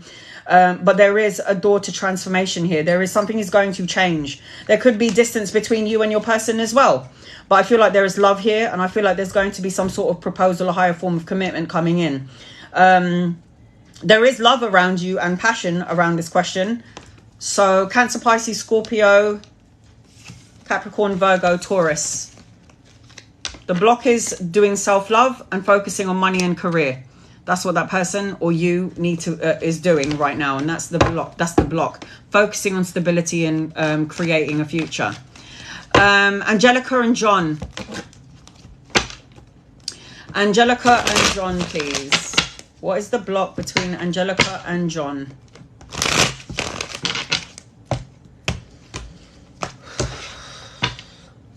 As soon as I get into doing readings, I sweat. Block between Angelica and John.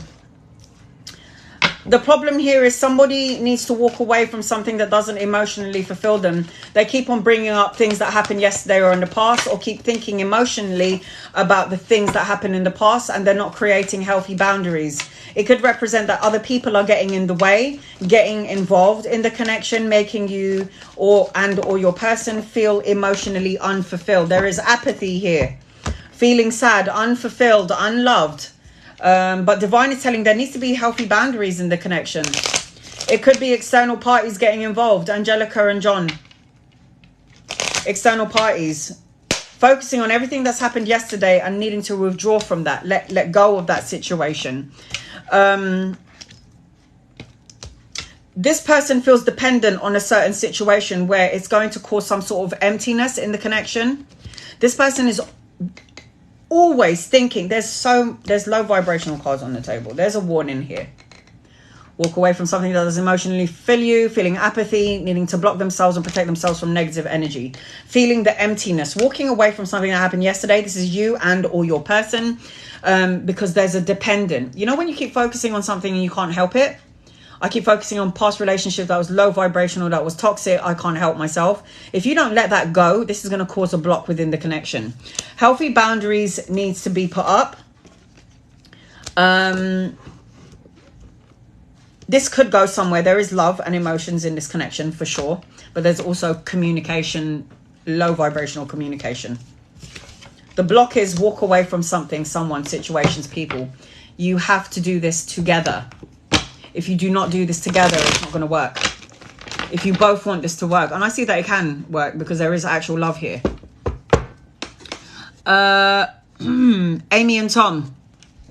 Angels, guides, loved ones. What's the block between Amy and Tom, please? Amy and Tom. What is the block between Amy and Tom, please? And thank you. Amy and Tom. Block between Amy and Tom, please.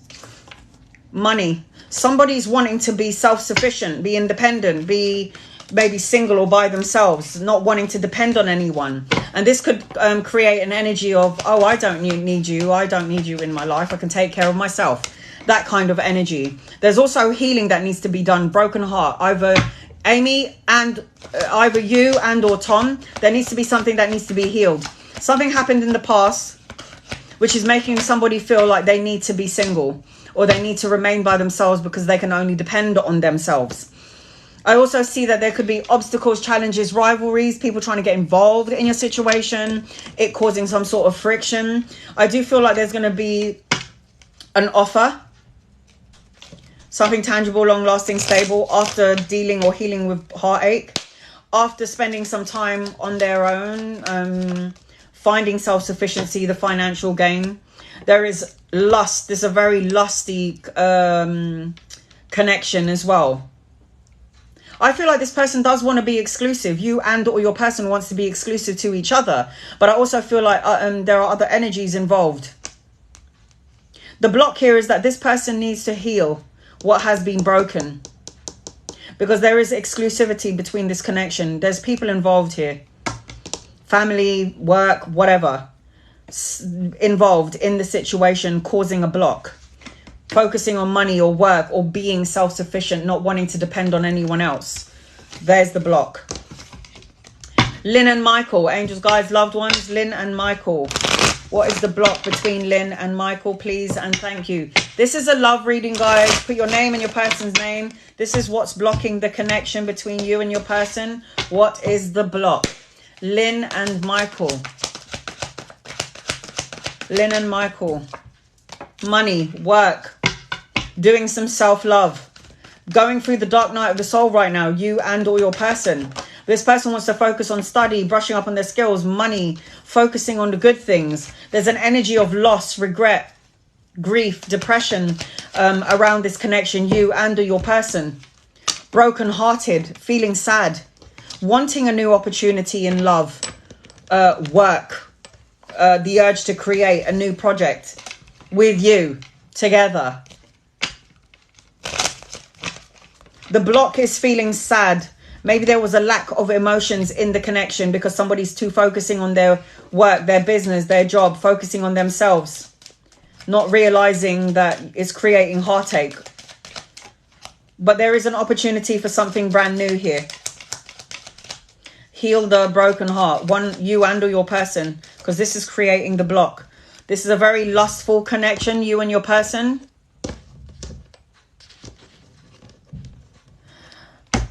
I feel like other people are invading your space. There's other people getting involved in the connection as well, causing this heartache and heartbreak. It could be negative thoughts and feelings, self-defeating beliefs about yourself or your person. And Divine wants you to rest, recover, recuperate, heal from the broken heart, heal from the negative thoughts, the invasion of the negative thoughts, feelings, all of that stuff. Lynn and Michael. Fran and Dave. Angels, guys, loved ones, Fran and Dave. This is a reading about blocks in your love connection. What is the block between you and your person? Please, guys, put your name and your person's name. This is a reading for blocks. Fran and Dave. Angels, guys, loved ones, Fran and Dave. If you want a personal private reading, guys, send me an email. My email's on the link on my bio, TikTok, YouTube, and Instagram. I will repost this. I will repost this on my YouTube channel so you can watch it again. Oh, God.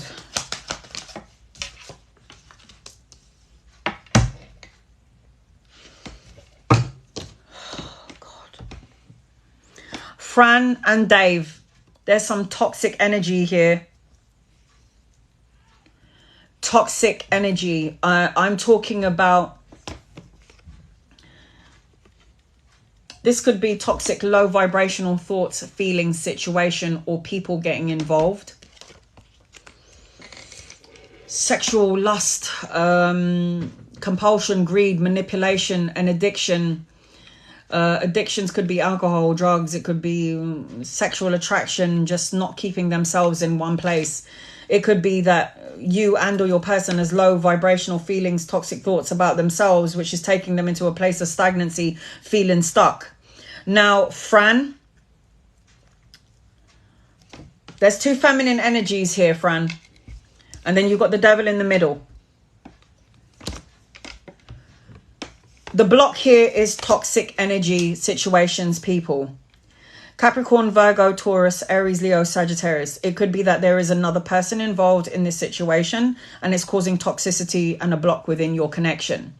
It could be that you are both queens and you come across so powerful and potent, making this person feel, I don't know what I can do in this relation. I don't know what I can bring into this relationship. You'll know what this is. But I need you to know one thing, Fran. You and your person are soulmates.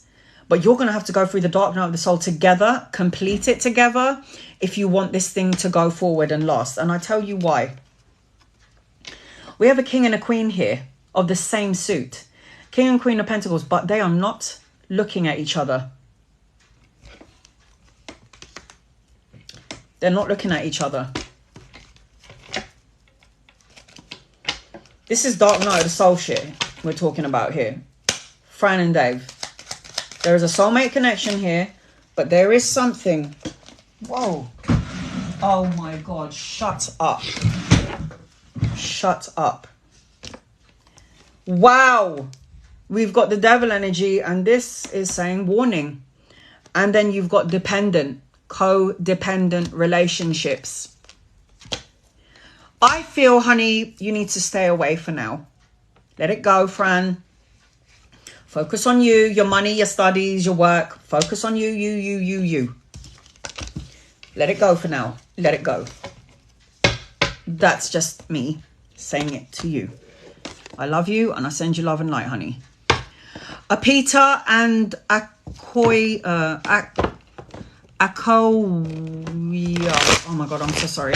I can't. I'm so bad at pronouncing names. Akoyao. Peter and Akoyao.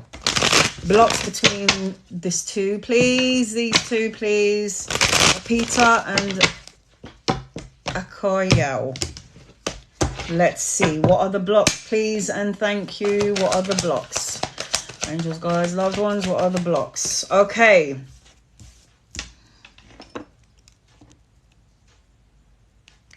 There may be, I feel like there are some mysteries or some, not mysteries, how do I say this?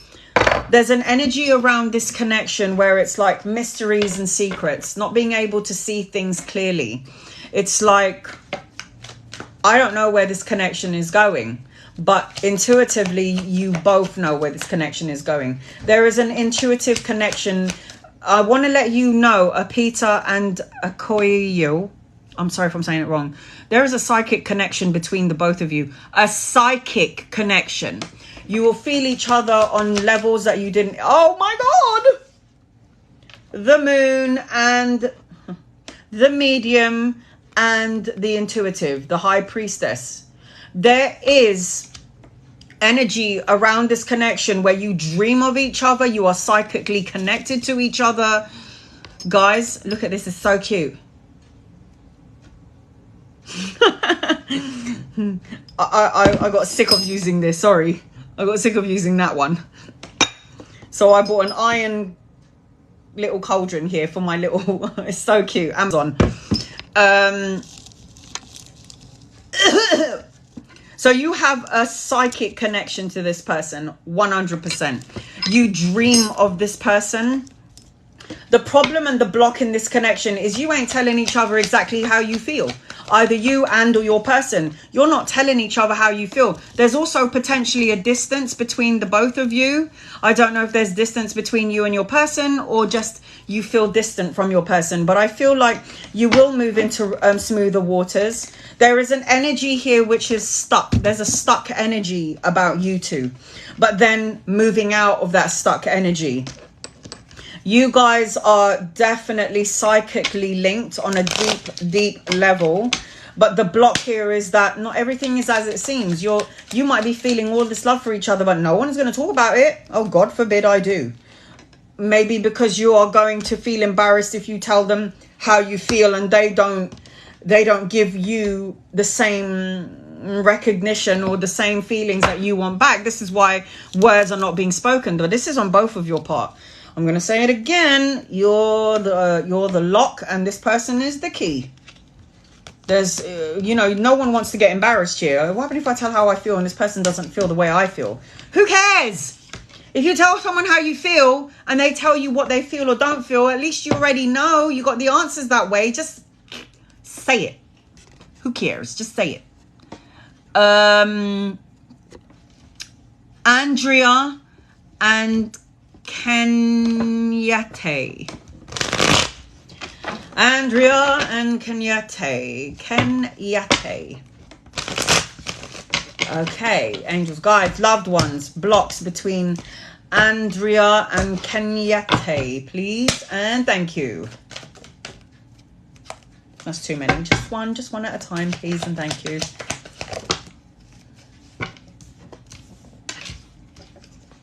Okay. Ooh, that can't be the block. There's only good energy here. Somebody wants to have a family, a marriage, kids, support. Somebody wants to have an opportunity. This is a soulmate connection. The block is somebody, you and or your person wants marriage, kids, family, an opportunity for, more sex, passion, fire, creativity, this opportunity for something long term, stable, long lasting. But I feel like your person must feel like you are a queen that doesn't need anyone. The Queen of Pentacles is someone who doesn't need anyone, who emanates out that energy. Look, I don't need you. I can take care of myself. And then you go home and you're like, oh, I really need someone. I really want someone. But then you act so powerful. But then you're not actually telling the person exactly what it is that you want. This person has no clue that you want what they want. I don't feel like there's really any blocks here, but somebody here wants to take things to another level. This is either you and or your person. I feel like both of you are in this energy frequency here. So the block is that somebody's not, maybe one person wants to get married and the other one not really so much. That you like your person, your space, your freedom, and making excuses, which is making the situation stagnant. Look, why can't we just be what we are? Why do we have to get married? Why do we have to do this, that, and the other? One, and either you and or your person is saying this. And this is in the atmosphere, yes? This is out there. So I don't really see a block here, but stop making excuses. This is you and your person. It looks like you were meant to be together. You have the soulmate connection. There is stagnation because somebody's making excuses here. Somebody's seriously making some excuses, okay? And we need to do this. Fiona and Mwangi. Fiona and Mwangi. What are the blocks in this connection, please? Angels, guides, loved ones, Fiona and Mwangi. Okay, let's see. Fiona and Mwangi. What are the blocks? Overanalyzing, overthinking things, procrastinating, thinking of the worst case scenario. That's the problem. Or it could be the complete opposite. Somebody is not thinking enough about it. Somebody is just resting, recovering. They can't be bothered with it. It's like, I can't overanalyze the situation any longer. Divine is telling you that you need to work on it. There is an energy of whether both of you want to work on this connection. The other block could be that there could be work or studies. You and or your person wants to focus on studies, work, money, stability, security, your own business, and you don't have time to think about the connection right now.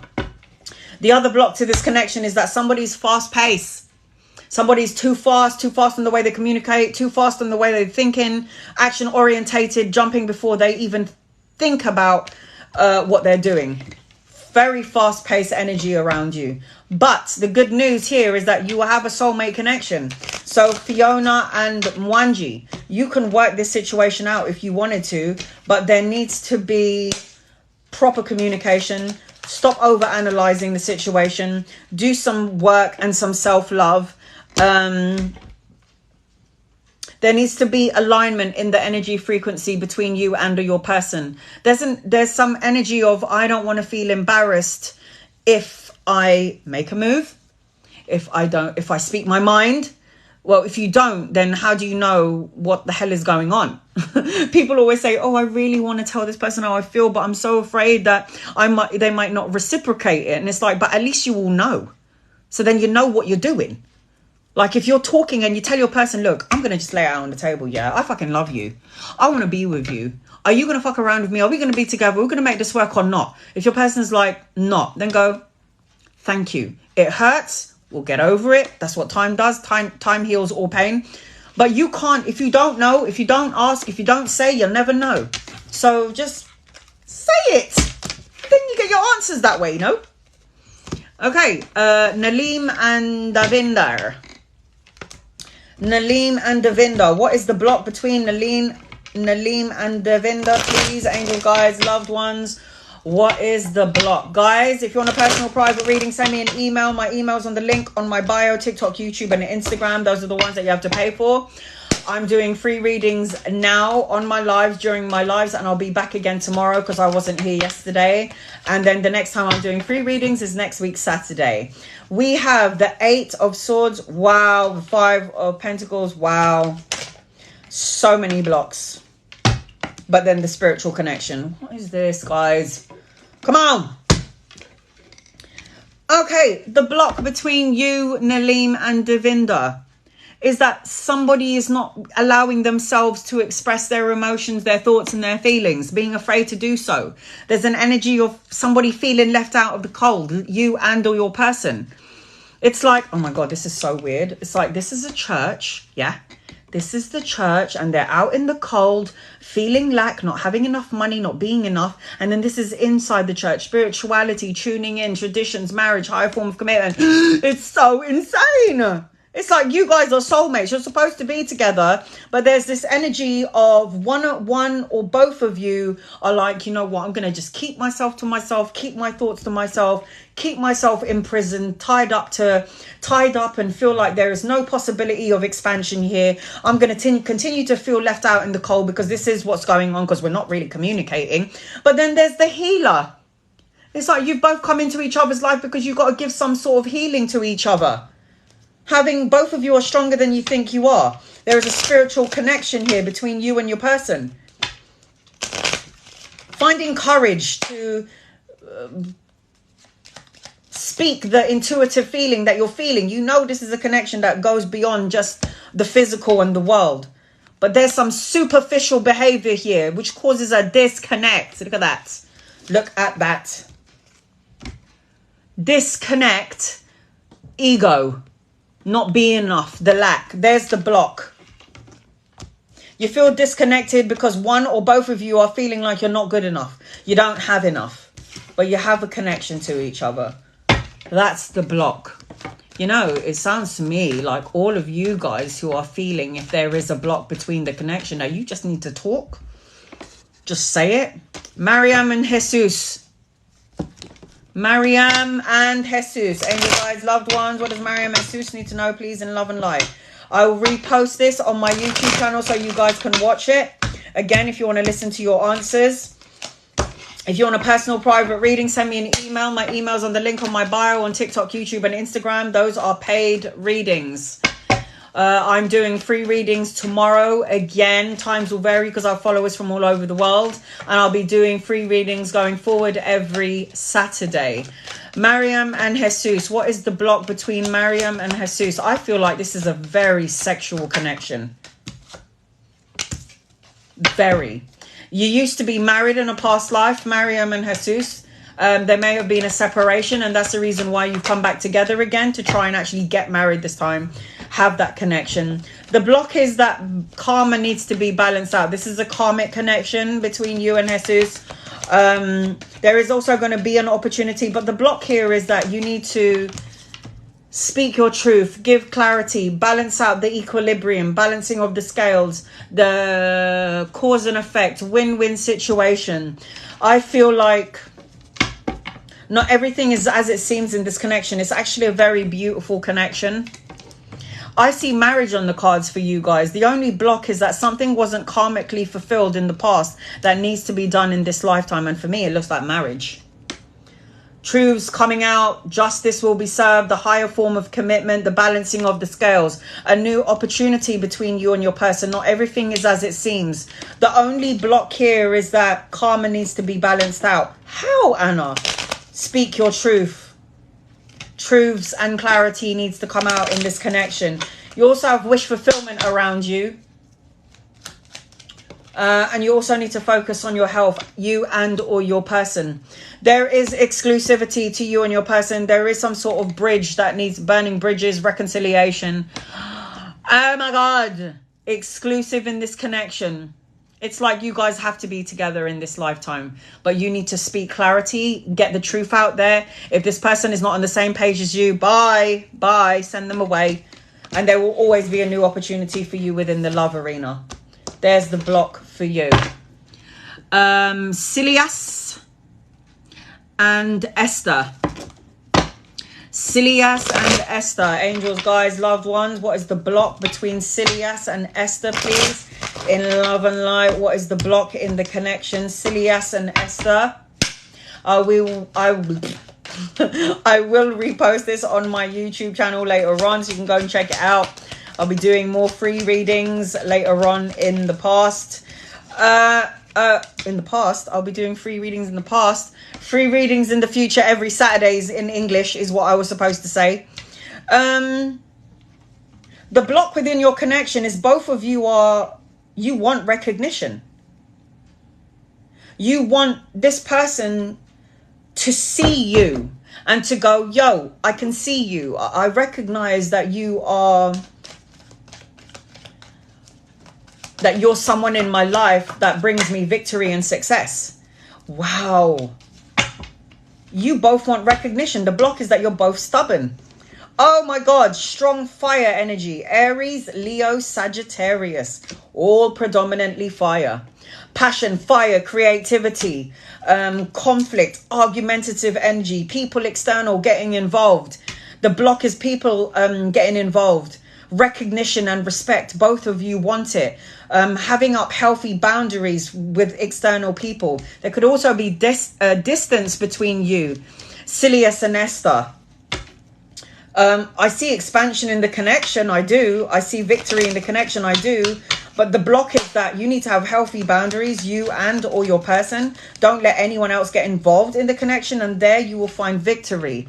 This is a what? All ones on the table. Ones represents fire, passion, creativity, the lustful and sexual relationship. And lust. Do not let your lust energy or the sexual energy between you and your person and that fire energy cause arguments between you and your person, creating the block.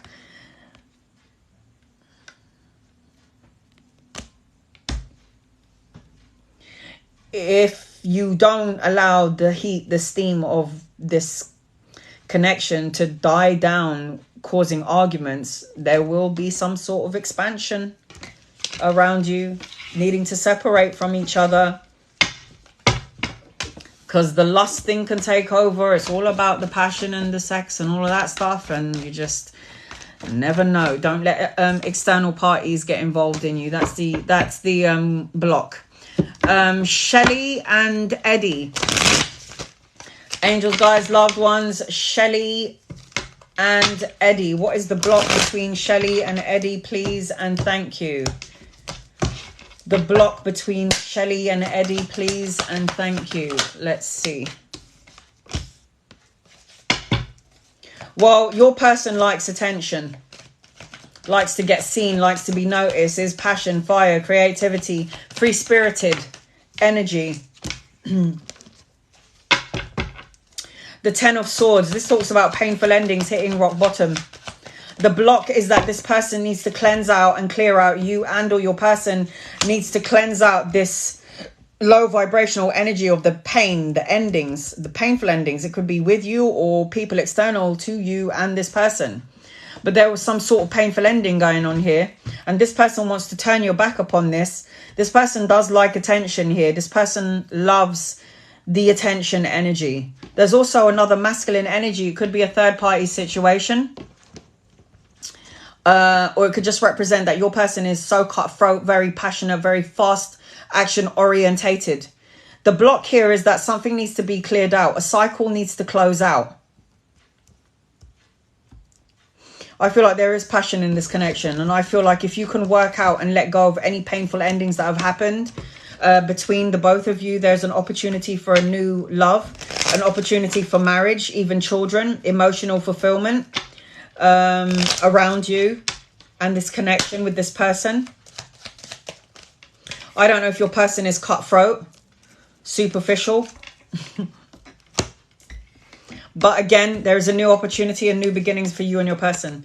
Clearing out blocks, negative energy, new beginnings. Aces represents new beginnings. There's a new opportunity around you and your person. But there is something here where it's very dominant energy. You and or your person are very dominant, which causes a clash, which causes a painful ending. And that is the block. Being careful of how you communicate with each other. Shelley and Eddie. Victoria and Mahmoud. Victoria and Mahmoud. What is the block between Victoria and Mahmoud, please, in love and light? The block between Victoria and Mahmoud. What is the block? Let's see.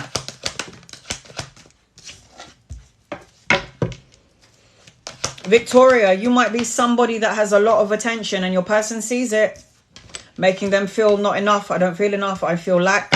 I don't have enough finances. Maybe not smart enough.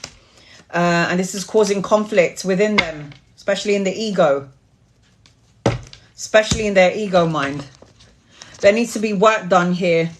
Self-love, focusing on money, finances, career. I feel like money comes into the equation.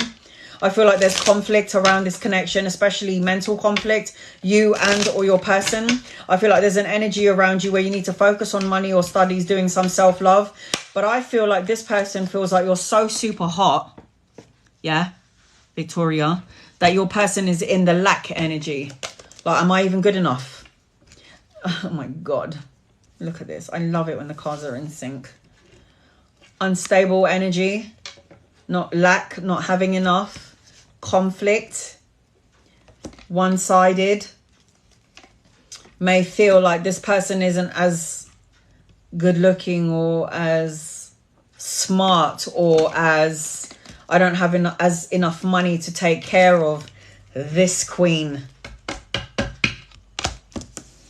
The block is your person needs to find, or it could be you, self-love, confidence, you know, that could be a block. Rain and moss.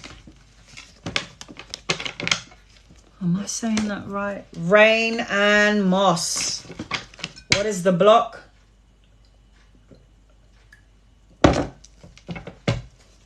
Between rain and moss, please and thank you.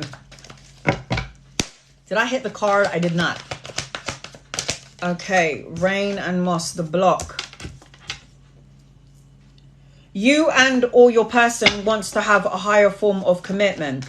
And if there was an offer coming your way, maybe one or the other person denied it. It's like, let's get into a relationship. Let's do this seriously. And then there may have been fear around commitment.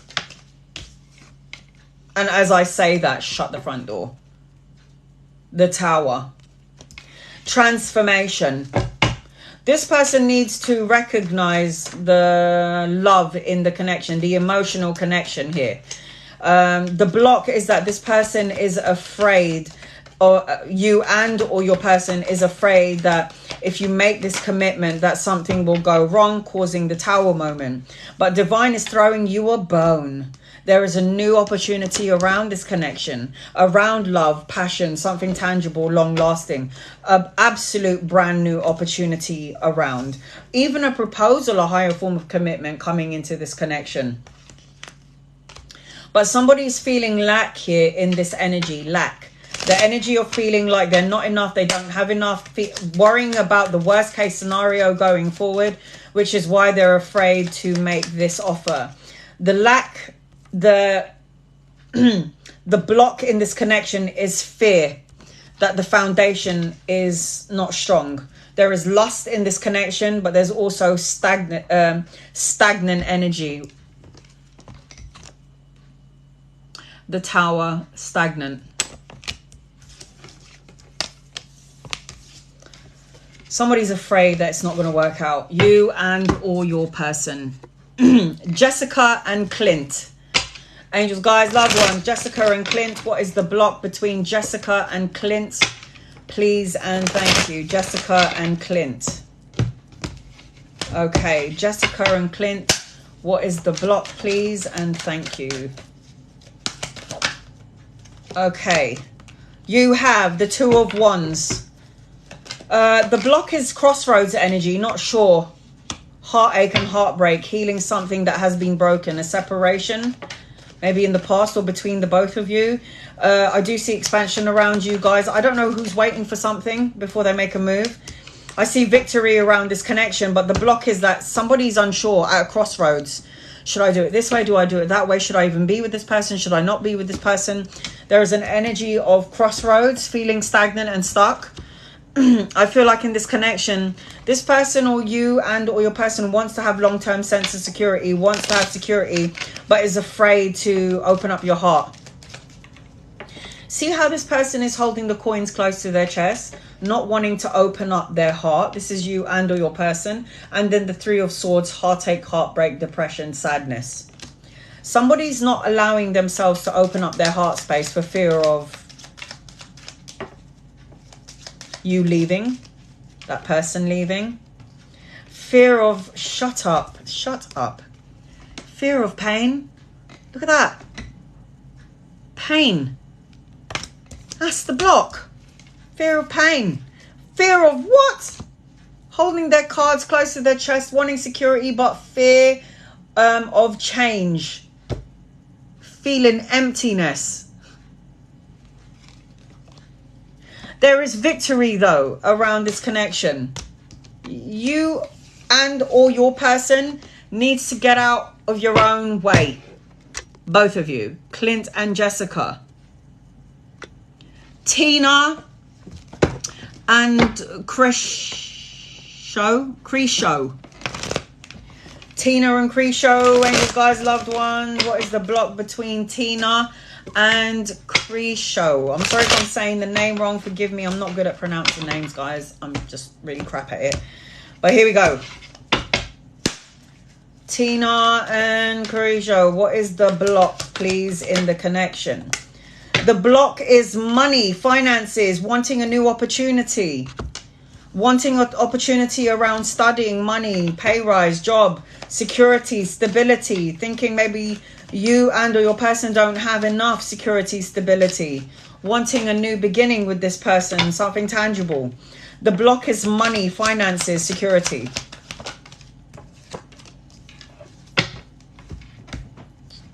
Feeling heavily burdened. Maybe one person's feeling like they're doing more, feeling exhausted and tired, especially if one is providing more than the other. But there is conflict and anxiety here.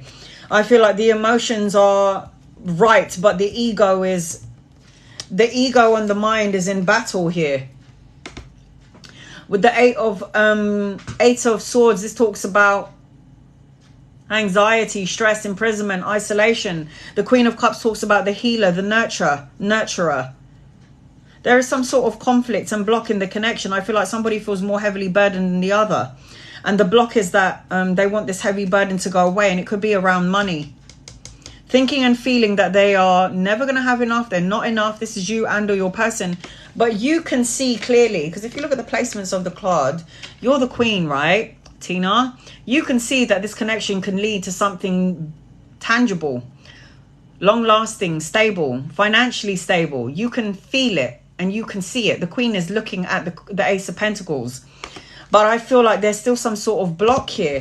And this could be your person not seeing clearly what you can. This person is all up in their head.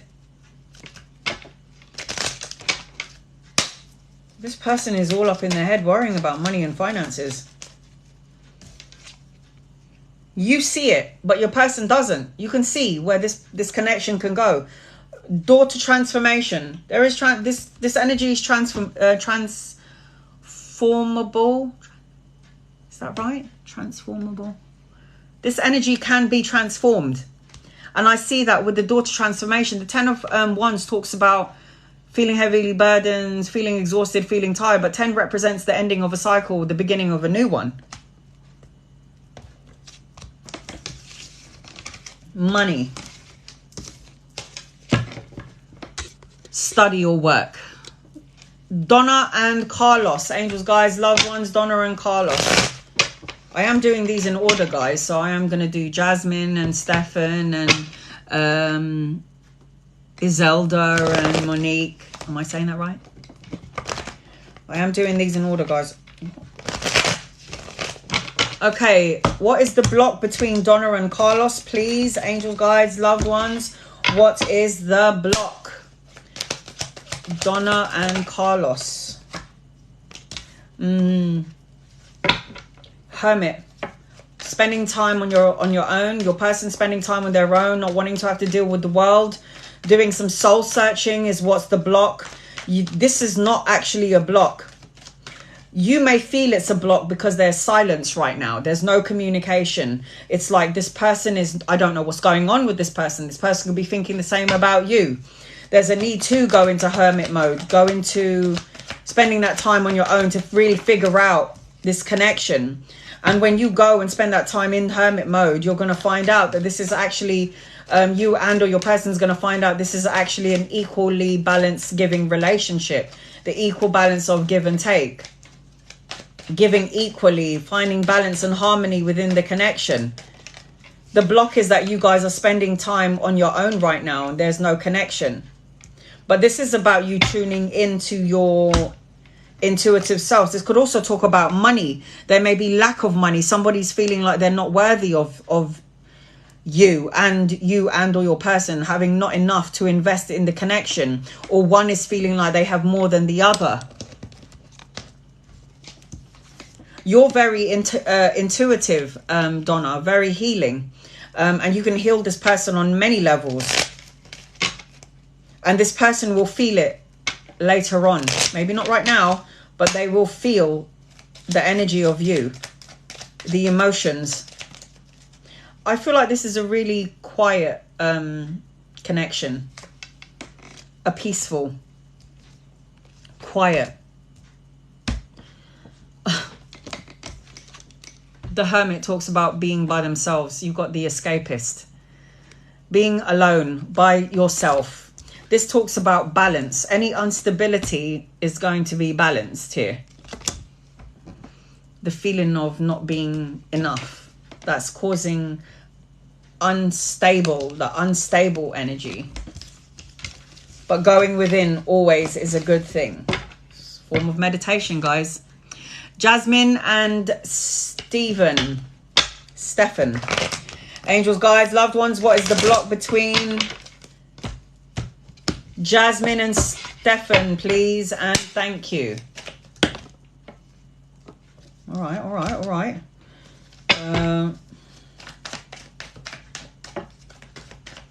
The block is that it's like possibly one of you wants a new relationship and to be more open to a relationship. The other one is more about the tappage. Sorry, the sex part. The block here is one wants like a serious relationship and the other one is more like, let's just do it. Let's just have that connection of intimacy and lovemaking. There's also a block here with the way that you both communicate is very immature, very cutthroat, very honest, very brutal, very cold, immature energy. I also feel like somebody's doing some spying. Oh God. The block is that something needs to be healed. There's a heartache here, a heartbreak, possible obstacles, challenges, rivalries. But you guys have known each other in a past life. You are following each other throughout lifetimes. The world. Completion of a goal, the ending of a cycle, the beginning of a new one, travel, relocation. There may be distance between you and your person. But I do feel like there's some sort of immature communication between you and or your person. There's a lot of passion, lusty energy around this connection. There is a new opportunity for romance and love between the both of you. But there needs to be clarity and truths coming your way. Speaking about what's low vibrational and what's hurt the heart. You and or your person. Because somebody is trying to runner and chaser dynamic. Someone's trying to run. The person that's like, let's just have sex. Let's just be passionate. Shut up. This is Wands represents lovemaking, passion, fire, creativity. Lust is what come out for you. The block here is one wants a relationship. The other one is just like, let's do it. Doing it well. That's what somebody wants to do here. That's the block. So clarity, communication. If you're like, listen, I don't mind the but there needs to be more than that, is what I'm hearing. Izelda and Monique. Angels, guides, loved ones, what is the block between Izelda and Monique, please, in love and light? Okay, I've got 8 minutes on the clock and I'm going to eat because I'm so hungry. Oh my God. And it's like 2 p.m. here in the UK and I haven't had any breakfast. Okay, what is the block between Izelda and Monique? That somebody wants to have babies, new beginning, proposal, marriage, the high form of commitment. Something more than what they have. You and or your personal Izelda. The block is that one of you wants to have babies, marriage, kids, the higher form of commitment, emotional commitment, something that's going to be long lasting. But there's an energy of sadness, lack, loss, regret, grief. Somebody's at a crossroads here. It's like, I love you, but I don't know if I want to do that right now. You know, I want to travel because there's travel and relocation around you guys. A new vehicle, but there's like a new journey, expansion. With the Chariot here, Cancerian energy, this talks about action, changes, the journey, a new vehicle. Somebody wants what the other one doesn't. This is the block. There is love here, by the way, just saying. There is absolutely love here in this connection. Emotional, deep love here. The thought of marriage, having babies together, that kind of energy, adopting, I don't know, pregnancies. This is the energy around this connection. Oh, yay! There is going to be daughter transformation here. There is going to be transformation, new beginnings, Ace of Cups. Cupid, love and desire. I did say there is love here in the connection. There is love, but there's a feeling of loss, regret, grief. So that needs to be cleared out, please and thank you. Okay, who have I not read for? Debs and Stuart. Angels, guides, loved ones, Debs and Stuart. All right, I'm going to come to Samira after. Debs and Stuart, what is the block between Debs and Stuart? Well,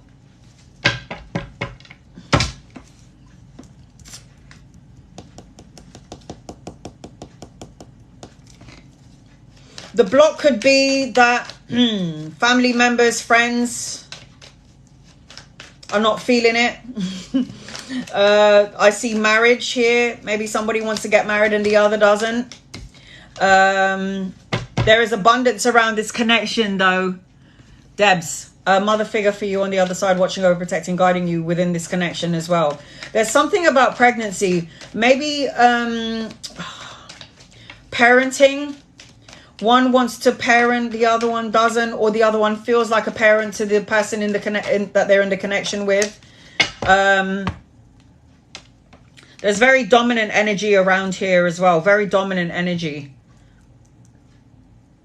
I feel like harsh words were spoken here. This is a soulmate connection, by the way, Debs and Stuart. There is a soulmate connection between you and your person.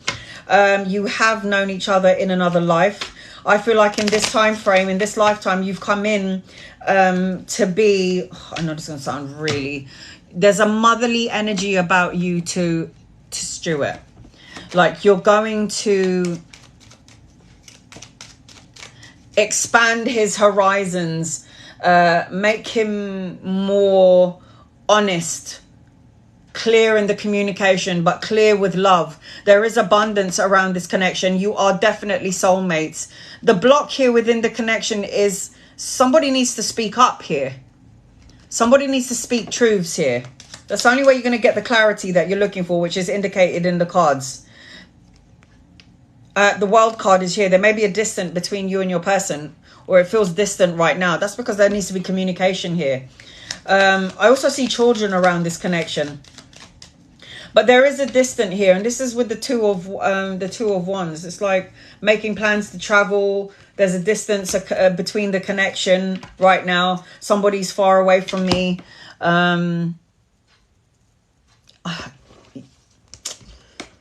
Somebody wants a higher form of commitment, and maybe somebody else doesn't, and they're being very honest about it, which is causing the distance. There's a disconnect here. Distance and disconnect. I mean, come on. Disconnect and distance between you and this person. But this could be a very abundant connection here. But communication is key within this connection, for sure. It's like somebody is saying, I want it. The other one is saying, I do, but give me time. Give me the space. It will happen when I'm ready. Are you ready? Are you willing and ready to wait for somebody to finally realize who you are? I'm not willing to wait for anyone. Samira and Raza. Angels, guides, loved ones. What is the block between Samira and Raza? Samira and Raza, please. What is the block?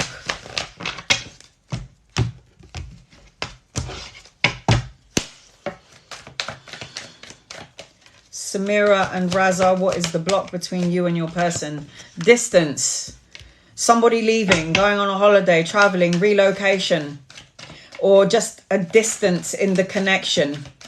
But there is expansion around you, but there is some sort of distance, and then the distance that separates the both of you, and then hearing nothing, going into hermit mode, you not hearing from your person not hearing from you, causing anger, depression, sadness, isolation, self-imprisonment because of this.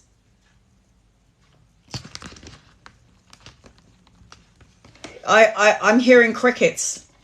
I'm hearing crickets in this situation. Crickets. It's like there may be a distance between you two, or just disconnected and spending time in hermit mode, but then going into the worst corners of your mind, thinking of the worst case scenario. The block is that there is distance and no communication, possibly, or not speaking your mind or your feelings. But there is wish fulfillment around you. Stagnation. Look, stagnant. Bridge and reconciliation. Bridges need to be burnt. There could be reconciliation here. I see that because you've got wish fulfillment. The 9 of Cups anchoring the reading. There is wish fulfillment here. The block is no one is talking. It's quiet.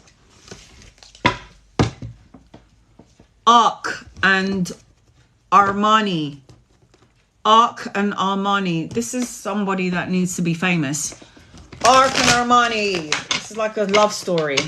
The story of Arc and Armani. Okay. What is the block between Arc and Armani? Let's see. What is the block between Arc and Armani, please? Angels, guides, loved ones. What is the block between Angel and... I just saw a beetle. Okay. The block between you and your person. It could be work. Juggling so many things and not having time for the connection. Juggling, studying and work. 2 jobs. This causing heartache and heartbreak. There is love here.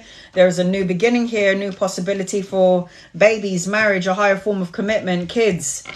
One person is faster than the other. It's like doing too many things. I'm doing so many things. I've got so many things to do. Causing heartbreak and heartache to one person and or your person. Causing heartache to both. But there is an energy around this connection where there needs to find, there's balance here. If somebody's doing too much studying or too much work or doing too many jobs or doing too many things, there needs to find balance, and there needs to be balance and equilibrium within the connection, because somebody needs to heal something here. We've got the broken heart again, but then you have the love, a new opportunity around love. So somebody's fast-paced energies, escapist, somebody's trying to do too many things, trying to escape the connection.